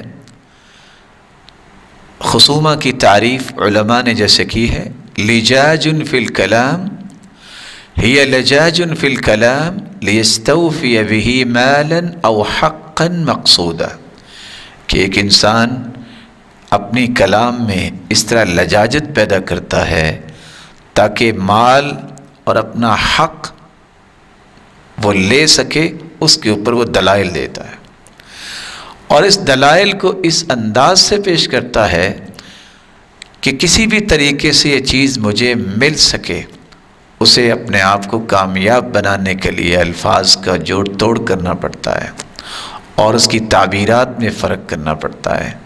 تو یہ جھگڑا اللہ کے رسول کے پاس جب آئے گا تو اللہ کے رسول بھی اگر فیصلہ کر دیں، جیسا کہ خود رسول اللہ صلی اللہ علیہ وسلم نے فرمایا، تو فیصلے کے باوجود بھی کسی کا حق لینا پھر بھی جائز نہیں ہوگا۔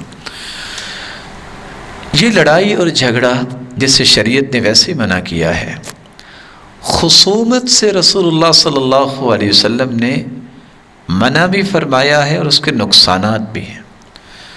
اس کا سب سے پہلا نقصان یہ ہے، جب انسان جھگڑے میں آ جاتا ہے تو نفع مند علم اس سے انسان محروم ہو جاتا ہے۔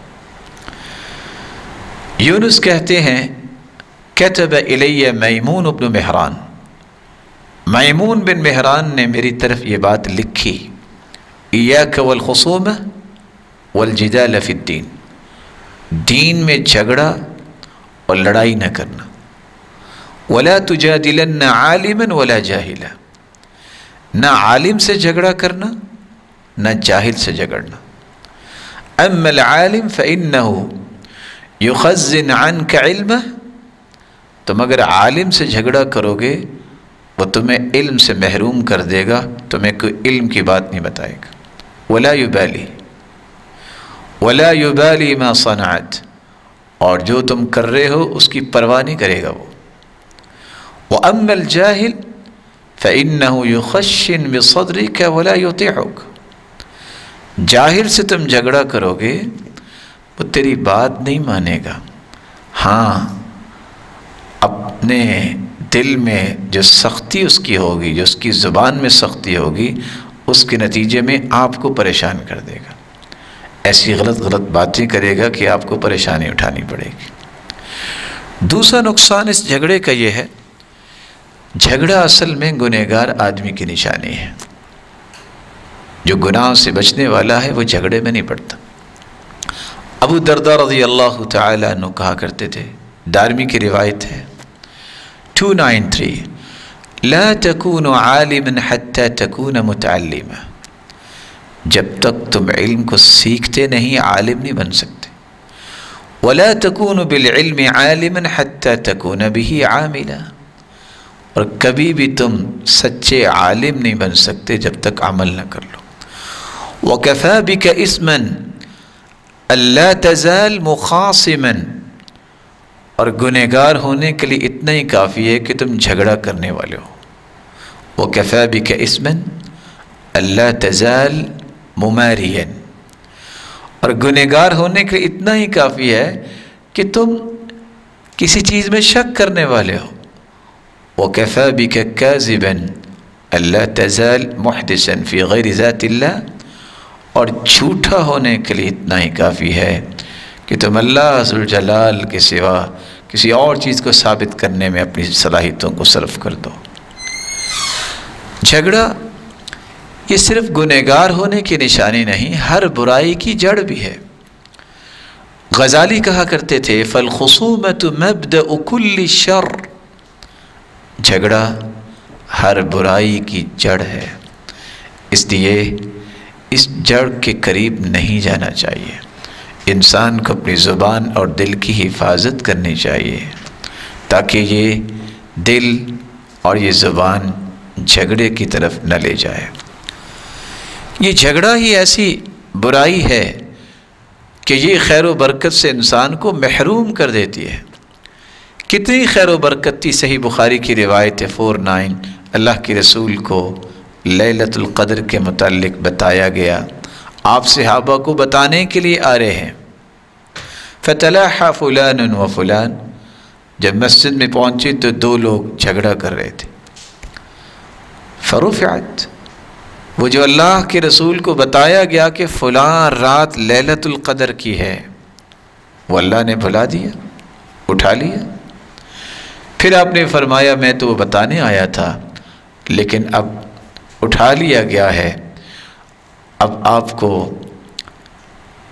رمضان کے آخری عشرے کی تاک راتوں میں اسے تلاش کرنا ہوگا، وگرنہ اگر یہ جھگڑا نہ ہوتا تو ایک رات مسلمانوں کے لیے کتنا بڑا تحفہ تھا. لیکن یہ بھی اللہ کی مشیت کے تابع تھا.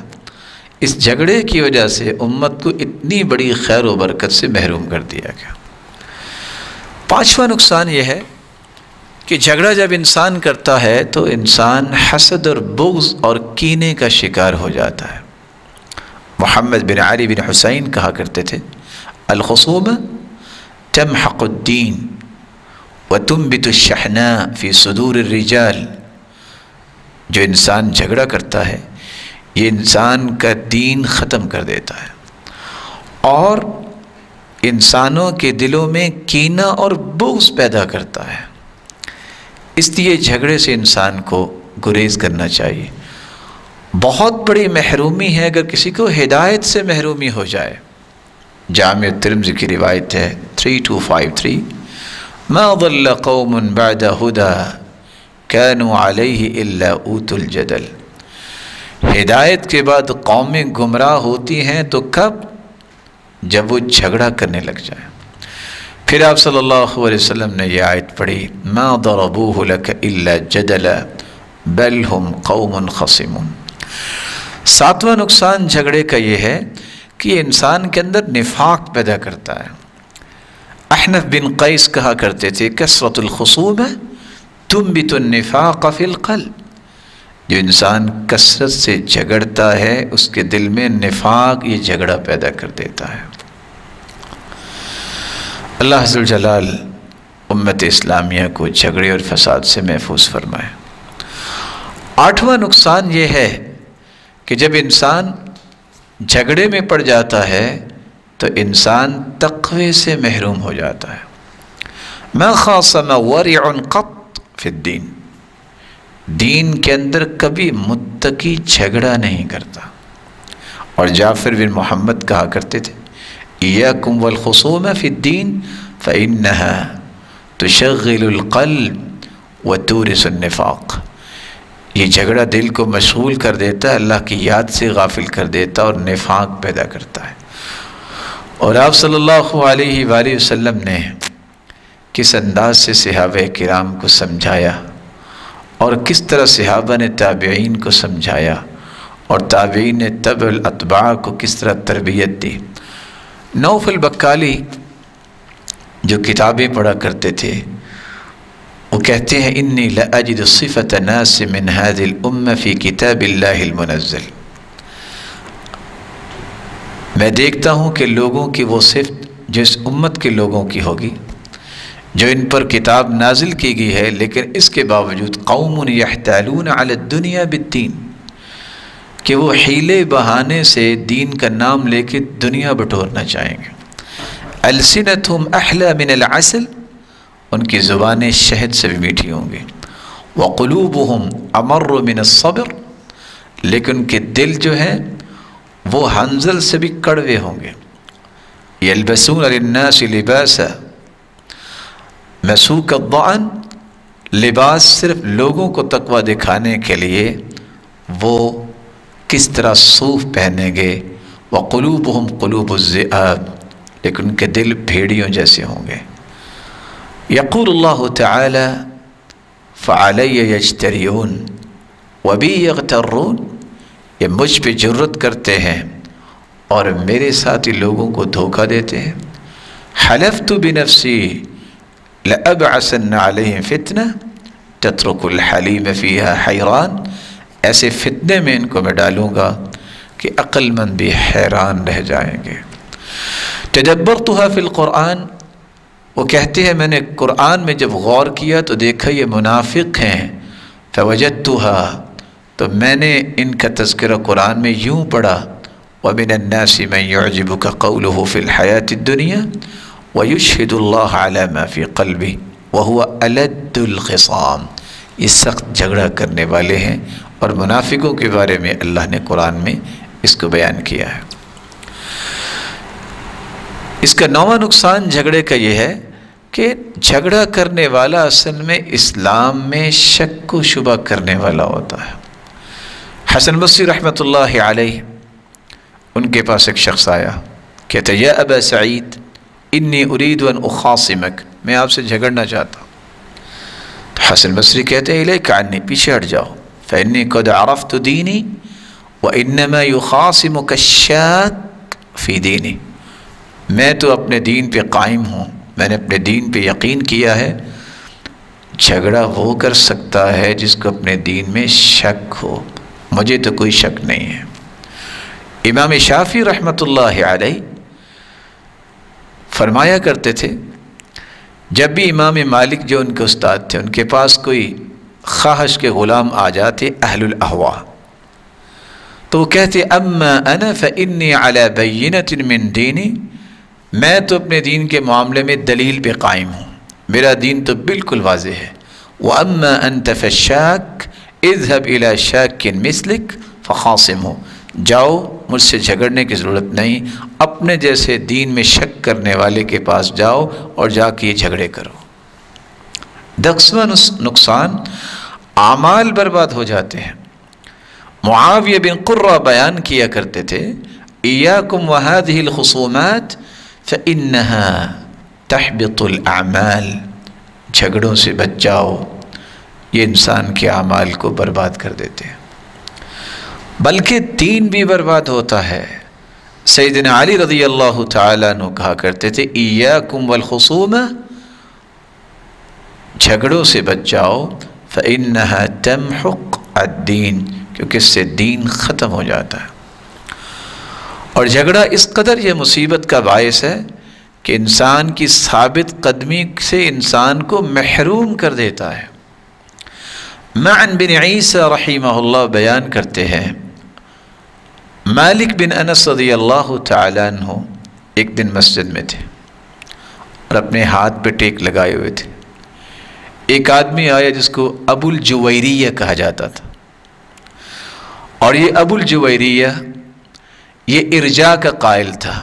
ارجاء کا قائل ہونا اس کا معنی یہ وہ کہتا تھا بس کلمہ پڑھ لیا ہے، عمل کی کوئی ضرورت نہیں۔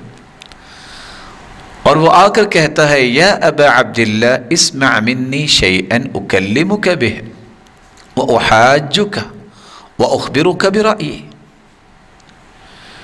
امام مالک سے آ کے کہتا ہے اے ابو عبداللہ آپ میری بات سنو، میں تجھ سے بات بھی کرنا چاہتا ہوں اور تجھ سے میں مکالمہ بھی ایسا کرنا چاہتا ہوں، بحث کرنا چاہتا ہوں اور اپنی رائے بتانا چاہتا ہوں۔ امام مالک کہنے لگے فَإِنْ غَلَبْتَنِي، اگر تم غالب آگے تو پھر کیا کرو گے؟ کَإِنْ غَلَبْتُكَ اتَّبَعْتَنِي، اگر میں اپنی بات میں غالب آ گیا تو میری بات کے پیچھے لگنا۔ قال الامام مالک فإن جاء رجل آخر فكلمنا فغلبنا، اگر کوئی تیسرا آ گیا جو مجھ پہ اور آپ پہ بھی غالب آ گیا جھگڑا کر کے بات کر کے، تو پھر فقال ابو الجویریہ، تو ابو الجویریہ کہنے لگا نتبعہ، ہم دونوں اس کی بات مان لیں گے۔ تو اس پر پھر امام مالک نے فرمایا یا عبداللہ بعث اللہ عز وجل محمدا بدین واحد، اللہ نے اپنے پیغمبر کو تو ایک دین دے کے بھیجا ہے۔ وَأَرَاكَ تَنْتَقِلْ وَأَرَاكَ تَتَنَقَّلْ مِنْ دِينٍ إِلَى دِينٍ، اور تم ایک دین سے دوسرے دین کی طرف چھلانگیں لگا رہے ہو، میں یہ کام نہیں کر سکتا۔ اس لیے عمر بن عبدالعزیز رحمہ اللہ تعالی فرمایا کرتے تھے من جعل دینہ غرضا للخصومات اکثر التنقل، جو دین کو جھگڑے کا باعث بنا لیتا ہے کہ میں بس دین کو غالب کروں گا جھگڑنے کے ساتھ، تو یہ اکثر تنقل ہی کرتا ہے، کبھی یہ بات اختیار کر لیتا ہے، کبھی اس کو دین بنا لیتا ہے، کبھی اس چیز کو دین بنا لیتا ہے۔ اور اس لیے عمر بن عبدالعزیز رحمۃ اللہ علیہ نے اہل مدینہ کو یہ لکھا تھا من تعبد بغیر علم کان ما یفسد اکثر مما یصلح، جو بغیر علم کے عابد اور زاہد بننا چاہتا ہے وہ اصلاح سے زیادہ فساد مچاتا ہے۔ ومن عد کلامہ من عملہ قل کلامہ، اور جو شخص اپنے عمل اور کلام کا محاسبہ کرتا ہے اور اپنی کلام کو گنتا ہے اپنے عمل کے مقابلے میں، تو اس کی کلام تھوڑی ہو جاتی ہے، کہتے ہیں عمل زیادہ کرنا چاہیے۔ الا فیما یعنی، ہاں جو ضرورت ہو وہ تو کلام اس کو کرنے چاہیے۔ ومن جعل دینہ غرضا للخصومات کثر تنقلہ، اور جو دین کو جھگڑنے کے لیے ہی رکھتا ہے کہ میں اس کے ذریعے لوگوں پہ غالب آ جاؤں، تو وہ اکثر تنقل کرتا ہے، کبھی کسی چیز کو دین کہہ بیٹھتا ہے، کبھی کسی چیز کو دین کہہ بیٹھتا ہے۔ جھگڑے کی 13ویں جو مصیبت ہے یہ اللہ کو ناراض کرنے کا موجب ہے۔ رسول اللہ صلی اللہ علیہ وسلم نے فرمایا تھا، سنن ابی داود کی روایت 3597، آپ صلی اللہ علیہ وسلم نے فرمایا ومن خاصم فی باطل وهو يعلم لم يزل في سخط الله حتى ينزع عنه، جس انسان کو پتہ ہے کہ یہ چیز باطل ہے پھر بھی جھگڑتا ہے اس میں، وہ اللہ ذوالجلال کی ناراضگی میں رہتا ہے جب تک وہ جھگڑا چھوڑ نہیں دیتا۔ یہ انسان تو اس کی 14ویں مصیبت یہ ہے کہ اللہ کے ہاں مبغوض ترین انسان بن جاتا ہے۔ صحیح الجامع کی روایت 39، ابغض الرجال الی اللہ الالد الخصم، اللہ کے ہاں سب سے ناپسندیدہ وہ شخص ہے جو سخت جھگڑالو ہوتا ہے۔ اور اس کی 15ویں مصیبت تو سب سے بڑی مصیبت ہے کہ یہ جہنمیوں کی نشانی ہے، جس نے اپنی زندگی کا وتیرہ یہ بنا لیا ہو کہ بات بات پہ جھگڑنا ہے۔ صحیح بخاری کی روایت 4918، آپ نے فرمایا الا اخبرکم باہل الجنہ، کیا میں تمہیں نہ بتاؤں کہ جنتی کون ہے؟ پھر آپ نے جنتیوں کا تذکرہ کیا، پھر فرمایا میں آپ کو جہنمیوں کی بابت نہ بتاؤں؟ آپ نے جو پہلا لفظ استعمال کیا کل عطل، ہر وہ شخص، عطل شدید الخصومہ، سخت جھگڑالو، الذی لا ينقاد للخیر، جو خیر کے تابع نہیں ہوتا، یہ جہنمی ہے۔ وقیل الغلیظ الجافی، پتھر مزاج، غلیظ گفتگو کرنے والا، جواظ، مستکبر اور اس سے تکبر کرنے والا، یہ لوگ بھی جہنمی ہیں۔ اللہ ذوالجلال ہر ایک کو جھگڑے سے محفوظ فرمائے۔ لیکن اگر انسان کو کوئی بات کرنی پڑ جاتی ہے تو اس میں انسان کو آداب ضرور سامنے رکھنے چاہیے، اور وہ ادب کیا ہے؟ سب سے پہلا ادب وہ یہ بات یاد رکھے کہ اس کا رب اسے دیکھ رہا ہے، اس کا رب اس کا محاسبہ کرے گا۔ مراقبت اللہ، اللہ ذوالجلال کی مراقبت کا اسے خیال رہنا چاہیے۔ دوسرا ادب، جب بھی کوئی بات ایسی علمی ہو رہی ہو اور دوسرا انسان جھگڑے کی طرف لا رہا ہے تو نہیں، ہمیں کیا کرنا چاہیے؟ فوراً فیصلہ شریعت کی طرف لے جانا چاہیے. اور شریعت کیا ہے؟ قرآن اور حدیث. کہ ہم جھگڑیں گے نہیں، بس قرآن و حدیث کا جو فیصلہ اسے ہم قبول کریں گے. تیسرا ادب یہ ہے کہ اعتدال کو نہیں چھوڑنا چاہیے. اگر آپ کی کسی سے بات بھی ہو گئی ہے تو اعتدال مت چھوڑو. احبب حبیبک ہونا ما عسى ان يكون بغيضك يوما ما. کس سے محبت کر رہے ہو تو قاعدے کی محبت کرو، ہو سکتا ہے کل کو آپ کا دشمن بنے پھر آپ پریشان ہو. وَأَبْغِضْ بَغِيضَكَ هَوْنًا مَا عَسَىٰ أَن يَكُونَ حَبِيبَكَ يَوْمًا مَا. اور اگر کسی سے بغض بھی آپ کو پیدا ہو گیا ہے تو اس کو بھی اعتدال کے ساتھ، صرف اتنی نفرت ہونی چاہیے اس کی غلطی کی وجہ سے. انسان برے نہیں ہوتے، ان کے اعمال برے ہوتے ہیں. ہو سکتا ہے کل کو آپ کا وہ دوست بنے تو آپ کو شرمندگی کا سامنا ہو. چوتھا ادب یہ ہے کبھی بھی اس بنیاد پہ گفتگو نہ کیا کرے کہ مجھے میرا حق مل جائے، کسی بھی طریقے سے مل جائے. نہیں، کوئی بھی فیصلہ کر دے گا جو آپ کا حق نہیں، وہ آپ کا نہیں، وہ آپ کو نہیں لینا چاہیے. پانچواں ادب یہ ہے کہ زبان کو ہمیشہ محفوظ رکھو، اس کو کنٹرول میں رکھو. یہ انسان کے جھگڑے کو بڑھاتی ہے اور یہ منافق کی نشانی بھی ہے کہ جب انسان وَإِذَا خَاصَمَ فَجَرَ، جب وہ جھگڑتا ہے تو گالی گلوچ پہ اتر آتا ہے، جیسا کہ صحیح بخاری کی روایت ہے 3-4. چھٹا ادب یہ ہے جب بھی تم کوئی بات کرو تو مت یہ سمجھا کرو کہ دوسرا غلط ہی کہے گا، میں نے ہی صحیح کہنا ہے. نہیں، بلکہ ادب کیا ہے؟ امام شافعی کہا کرتے تھے رأیی صواب یحتمل الخطأ. میری بات صحیح ہے لیکن اس میں بھی خطا، غلطی کا امکان موجود ہے. وَرَأْيُ خَصْمِ خَطَأ يَحْتَمِلُ الصَّوَابِ. اور میرے مخالف کی بات تو غلط ہے لیکن امکان موجود ہے کہ اس کی بات بھی صحیح ہو. وَمَا نَظَرْتُ أَحَدًا إِلَّا أَحْبَبْتُ أَن يَكُونَ الصَّوَابُ عَلَى لِسَانِهِ. میں نے جب بھی مناظرہ کیا ہے میری خواہش یہ ہوتی تھی کہ میرے مخالف کی زبان پہ صحیح بات آ جائے. میں تو صحیح سمجھ چکا ہوں، وہ بھی اس کو صحیح سمجھ کے اس کا اعتراف کر لے. تو مقصود صرف یہ نہیں ہونا چاہیے کہ بس دنیا ساری غلط ہے میں ہی ٹھیک ہوں. ہو سکتا ہے وہ ساری ٹھیک ہو، کہیں مجھ سے ہی کوئی غلطی نہ ہو رہی ہو. اگر اس طرح کے جھگڑے کی مصیبت میں کوئی پڑا ہے تو کیسے اس مصیبت سے اپنی جان چھڑا سکتا ہے؟ یہ کثرت سے جھگڑا کرنے والے کو پہلی بات یاد رکھنی چاہیے، وہ اپنی بات سے اللہ کی رضا چاہے. جب اللہ کی رضا چاہے گا تو اللہ عز و جلال اس سے جھگڑے کو دور کر دیں گے اور اس کے لیے نکلنے کا راستہ بنا دیں گے. دوسری بات، جھگڑا کرتے وقت کہیں وہ تکبر تو نہیں کر رہا؟ تکبر سے بچ جائے، اللہ اسے پھر بھی سیدھے راستے پہ لے آئیں گے. تیسری بات، اپنے اندر تواضع پیدا کرے اور اگر غلطی ہے تو اس کا اعتراف کر لے، اللہ تعالیٰ اسے بھی ضائع نہیں ہونے دیں گے. اور اسی طرح چوتھی بات، اپنا خود سے تزکیہ نہ بیان کرے اور لوگوں کو جاہل اور بے عمل کہتا رہے.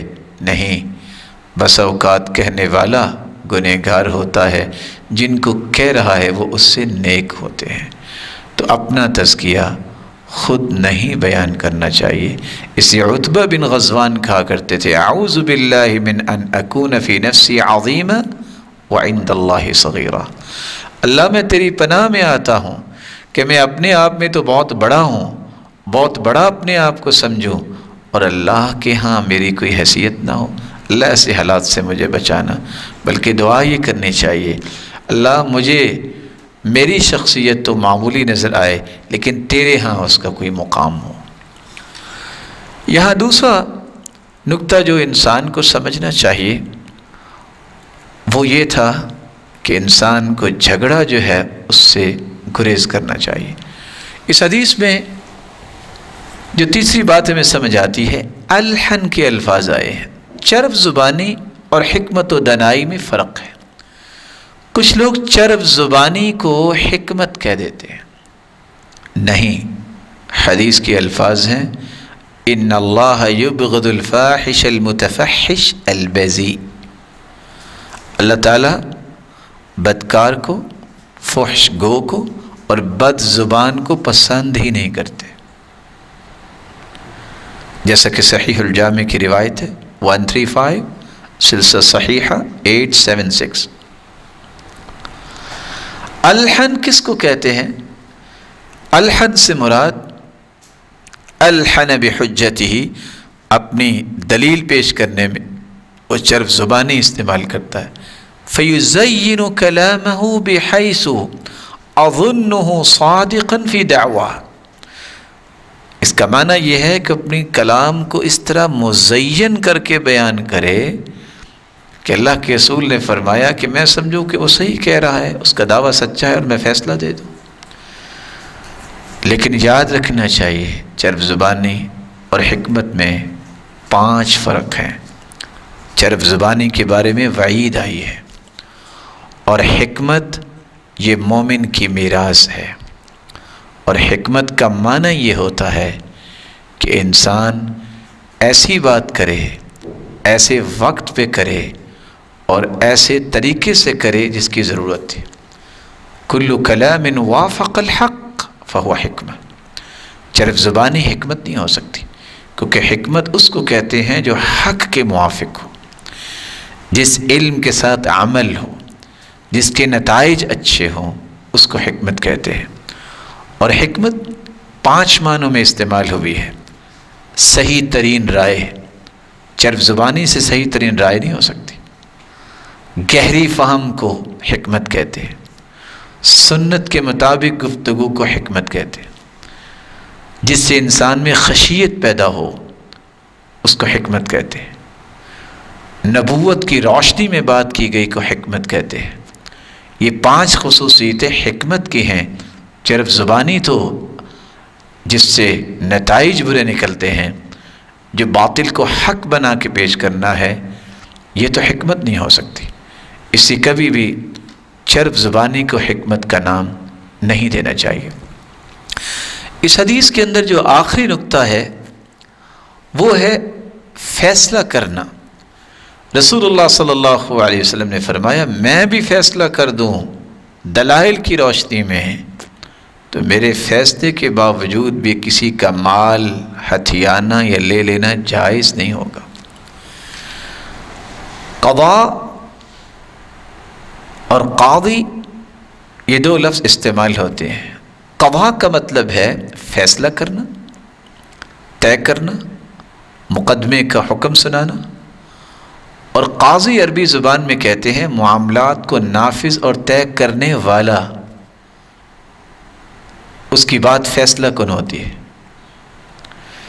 شریعت اسلامیہ کے مطابق لوگوں کے مقدمات اور معاملات طے کرنے والا یا حکومت کی جانب سے مقرر کردہ جج، مجسٹریٹ کو بھی عربی میں قاضی کہتے ہیں، کسی کام کو پورا کرنے والا۔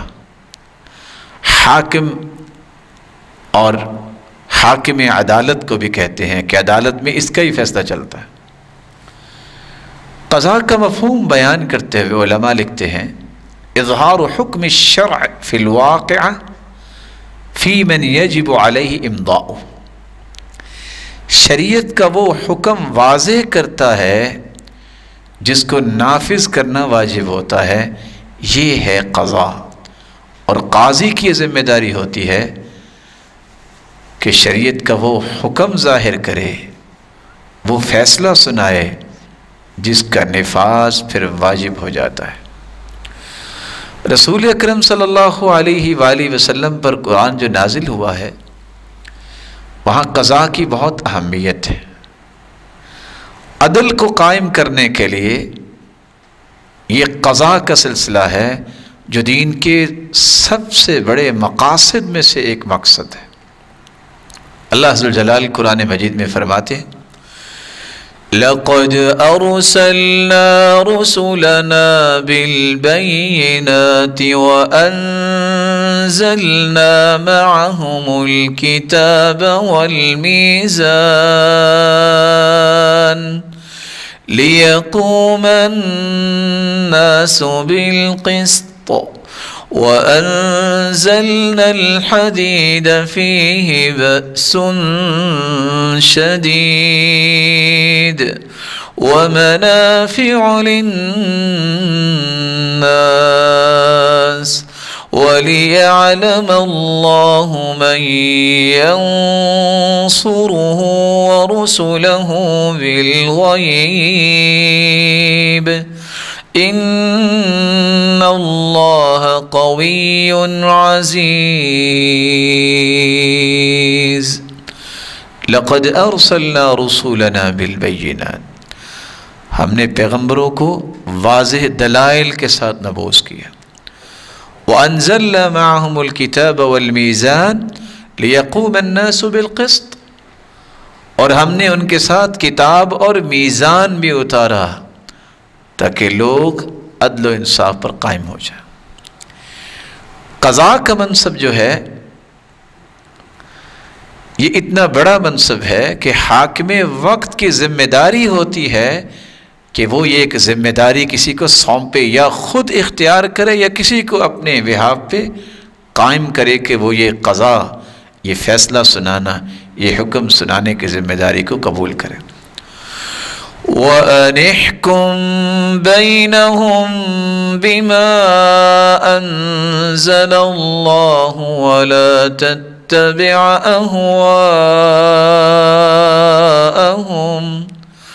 وَاحْذَرْهُمْ أَن يَفْتِنُوكَ عَن بَعْضِ مَا أَنزَلَ اللَّهُ إِلَيْكَ وَأَنِ احْكُم بَيْنَهُم بِمَا أَنزَلَ اللَّهُ ان لوگوں کے درمیان فیصلہ کیجئے اس وحی کی روشنی میں جو اللہ نے اتاری ہے۔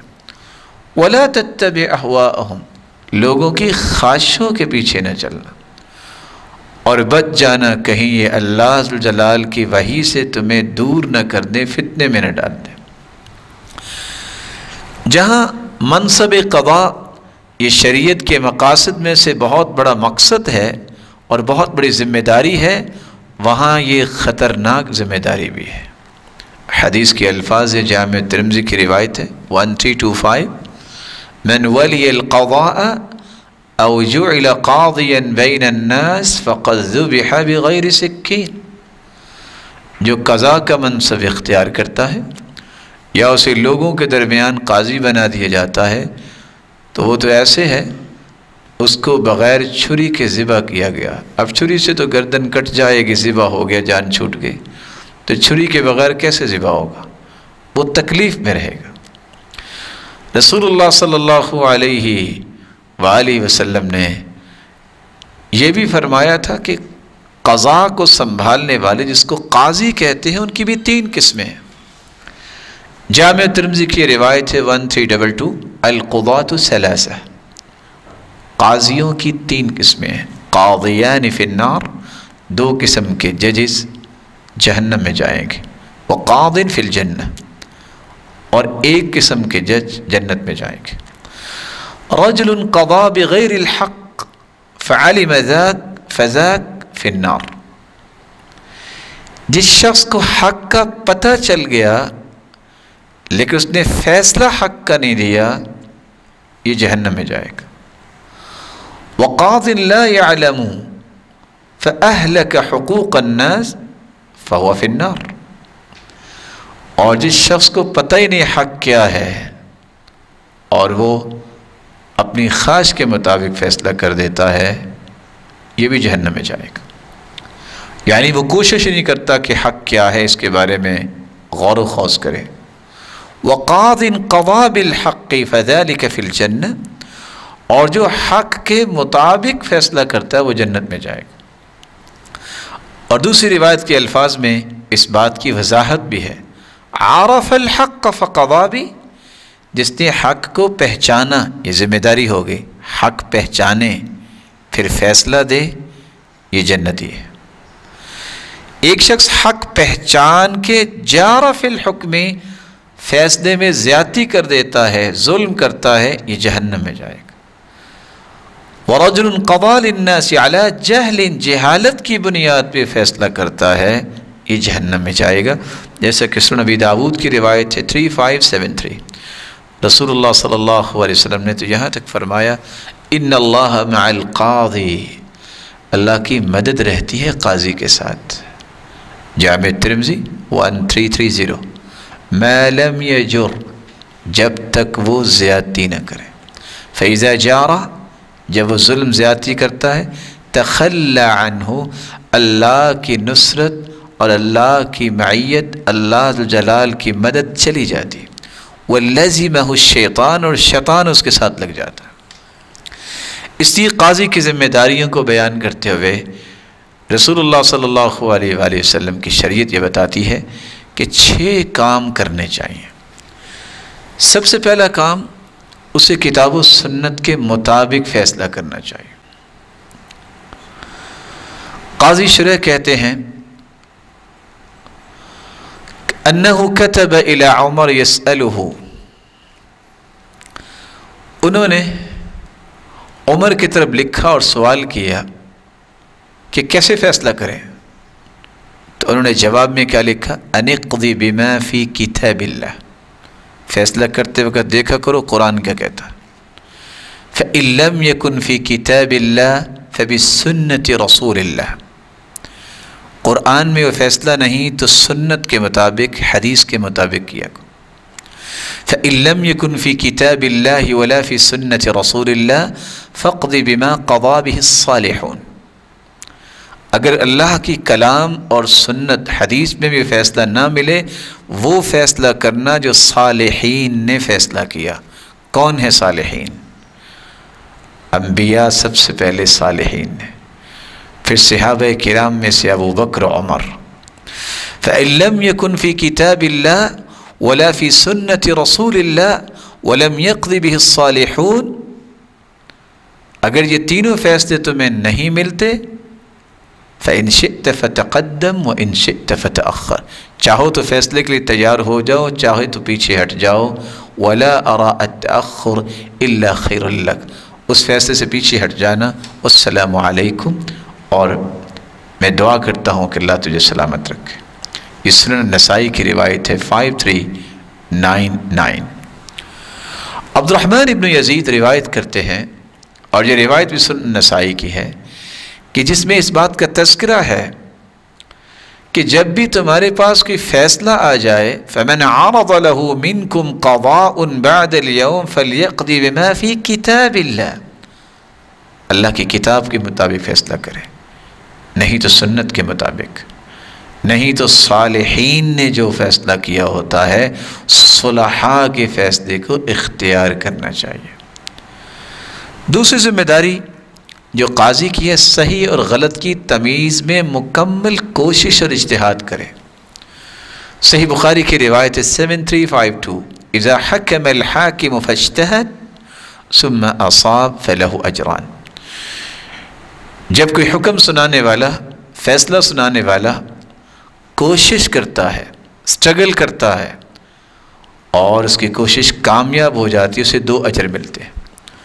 وَإِذَا حَكَمَ فَاجْتَهَدَ ثُمَّ أَخْطَأَ فَلَهُ أَجْرٌ، اگر وہ فیصلہ کرتا ہے کوشش کر کے لیکن فیصلہ صحیح نہیں بیٹھا، پھر بھی وہ 1 اجر سے محروم نہیں ہوگا۔ تیسری ذمہ داری، فیصلہ کرتے وقت جب تک دونوں فریقوں کی بات نہیں سن لیتا، فیصلہ نہ کرے۔ علی رضی اللہ تعالی عنہ بیان کرتے ہیں، سنن نبی داؤد کی روایت ہے 3582، اللہ کے رسول صلی اللہ علیہ وسلم نے مجھے یمن کی طرف قاضی بنا کے بھیجا۔ میں نے کہا اللہ کے رسول، میری تو عمر بہت تھوڑی ہے اور آپ مجھے قاضی بنا کے بھیج رہے ہیں، اور میرے پاس تو قضاء کا علم نہیں ہے۔ تو آپ نے دعا دی، ان اللہ سیہدی قلبک ویثبت لسانک، اللہ تیرے دل کو ہدایت بھی دیں گے اور تیری زبان کو ثابت قدمی سے نوازیں گے، بس تم یہ کام کرنا، فَإِذَا جَلَسَ بَيْنَ يَدَيْكَ الْخَصْمَانِ، جب دونوں جھگڑنے والے تیرے پاس بیٹھ جائیں فلا تقضین حتی تسمع من الآخر کما سمعت من الاول، تو جب تک تم دوسرے کی بات اسی طرح نہ سن لو جس طرح پہلے کی سنی ہے تم فیصلہ نہ کرنا۔ فإنه أحرى أن يتبين لك القضاء، جب دونوں کی بات ایک ہی طریقے سے سنو گے تو فیصلہ آسان ہو جائے گا۔ تو سیدنا علی فرماتے ہیں فما زلت قاضیا او ما شککت فی قضاء بعد، میں اس وقت سے قاضی ہوں اور کبھی مجھے اپنے فیصلے پہ شک نہیں ہوا۔ چوتھی بات، قاضی کی ذمہ داری ہے کہ غصے کی حالت میں فیصلہ نہ کرے۔ رسول اللہ صلی اللہ علیہ وسلم نے فرمایا لا يقضين حكم بين اثنين وهو غضبان، صحیح بخاری 7158۔ کوئی بھی قاضی فیصلہ نہ کرے دو لوگوں کے درمیان اس حالت میں کہ وہ غصے کی حالت میں ہے۔ رسول اللہ صلی اللہ علیہ وآلہ وسلم نے یہ بھی فرمایا لا يقضين احد في قضاء بقضاءين، ایک ہی فیصلے میں دو فیصلے نہ دے۔ ولا يقضي احد بين خصمين وهو غضبان، غصے کی حالت میں دو جھگڑنے والوں کے درمیان فیصلہ نہ دے۔ سنن النسائی 5421۔ پانچویں بات کا خیال رکھنا ضروری ہے قاضی کو، اگر مدعی دلیل نہیں دیتا تو پھر مدعا علیہ، جس پہ دعویٰ دائر کیا گیا ہے، اس سے قسم لے۔ ان ابن عباس كتب الیہ قال رسول اللہ صلی اللہ علیہ وسلم، ابن ابی ملیکہ کہتے ہیں کہ عبداللہ بن عباس نے انہیں لکھ بھیجا کہ اللہ کے رسول نے فرمایا تھا المدعا علیہ اولا بالیمین، جس پہ دعویٰ دائر کیا گیا ہے وہ قسم دینے کے زیادہ لائق۔ الدلیل علی المدعی والیمین علی من انکر، جو دعویٰ کرتا ہے اسے دلیل دینی پڑتی ہے، اور اگر دلیل وہ نہیں دے پاتا تو پھر والیمین علی من انکر، جو انکار کر رہا ہے کہ دعویٰ ٹھیک نہیں ہے اس کو قسم دینی پڑتی ہے۔ چھٹی بات کا خیال رکھنا قاضی کے لیے ضروری ہے، اور وہ یہ ہے کہ جب دلیل نہ ہو تو پھر قرآن اندازی کرے۔ سنن نبی داود کی روایت ہے 3616، سیدنا ابو ہریرہ رضی اللہ تعالیٰ عنہ فرماتے ہیں ان رجلین اختصما فی متاع الى النبی صلی اللہ علیہ وسلم لیس لواحد منہما بینہ، دو آدمی جھگڑا لے کے آئے رسول اللہ صلی اللہ علیہ وسلم کے پاس کہ یہ چیز یہ سامان میرا ہے، اور دونوں کے پاس دلیل نہیں تھی۔ فقال النبی صلی اللہ علیہ وسلم استہما علی الیمین ما کان احب ذلك او کرہا، اچھا دونوں میں قرآن اندازی ہوگی، جس کا نام نکلا وہ قسم دے دے گا اور اس کو یہ سامان دے دی جائے۔ دوسری روایت کے الفاظ سنن ابن ماجہ کی 2346 ان رجلین تدارعا فی بیع لیس لواحد منہما بینہ، دو لوگوں کا جھگڑا ہوا کہ یہ ڈیل میں نے کی تھی اور دونوں کے پاس کوئی دلیل نہیں۔ فأمرهما رسول اللہ صلی اللہ علیہ وسلم ان یستہما علی الیمین احب ذلک ام کرہا، تو آپ نے فرمایا پسند کرو یا نا پسند کرو، قرآن اندازی کرو، کس نے قسم دینی، جس کا نام نکلے گا وہ قسم دے گا، اور پھر یہ ڈیل اس کے سپرد کی جائے گی۔ مسند احمد کی روایت میں یہ الفاظ بھی ہیں اذا اکرہ الاسنان علی الیمین واستحباها فلیستہما علیہا، جب دو لوگوں کو قسم پہ مجبور کیا جائے اور دونوں پسند کر لیں، وہ بھی کہے میں بھی قسم دینے کو تیار ہوں، وہ بھی کہے میں قسم دینے کو تیار ہوں، تو ان دونوں کو قرآن اندازی کرنی چاہیے، جس کا نام نکلے گا وہ قسم دے دے اور وہ اس چیز کا حقدار ٹھہرایا جائے گا۔ اللہ عز و جلال سے دعا ہے کہ ان باتوں کا خیال کرنے کی توفیق عطا فرمائے۔ جوڈیشری، قضاء، عدل، عدالت، اس کا شریعت میں بہت وقار ہے، اور رسول اللہ صلی اللہ علیہ وسلم نے کتنی بڑی خوشخبری سنائی۔ قیامت کا دن ہوگا، کچھ لوگوں کو نور کے ممبروں پہ اور ٹیلوں پہ بٹھایا جائے گا، یہ وہ لوگ ہوں گے جو عدل و انصاف کرنے والے ہیں، اور آپ صلی اللہ علیہ وسلم نے تو یہ بھی فرمایا قیامت کے دن کوئی سایہ نہیں ہوگا، اس نے اللہ کے عرش کے سائے میں سب سے پہلے جس کا تذکرہ کیا ان 7 خوش نصیبوں میں سے جو اللہ کے عرش کا سایہ جس کو نصیب ہوگا، الامام العادل، جو عدل و انصاف کرنے والا بادشاہ ہے۔ رب تعالیٰ ان صالح اور نیک اور عدل کرنے والے لوگوں کی زندگیوں میں برکت فرمائے، اور ایسے لوگ اور پیدا فرمائے، اور ہر قسم کی برائی سے محفوظ فرمائے، اور ہر قسم کی شر سے محفوظ فرمائے، اور ان اسلامی آداب کا خیال رکھنے کی توفیق عطا فرمائے، اور ہم سب کو ایسے جھگڑوں سے بچائے جس سے اللہ کا تقرب نہیں بلکہ اللہ سے دوری ہوتی ہے، اور اللہ عز و جلال ایسے کاموں پہ ہماری صلاحیتیں لگائے جن صلاحیتوں کے استعمال کے بعد اللہ کی قربت اور اس کی محبت نصیب ہوتی ہے۔ وآخر دعوانا ان الحمد للہ رب العالمین۔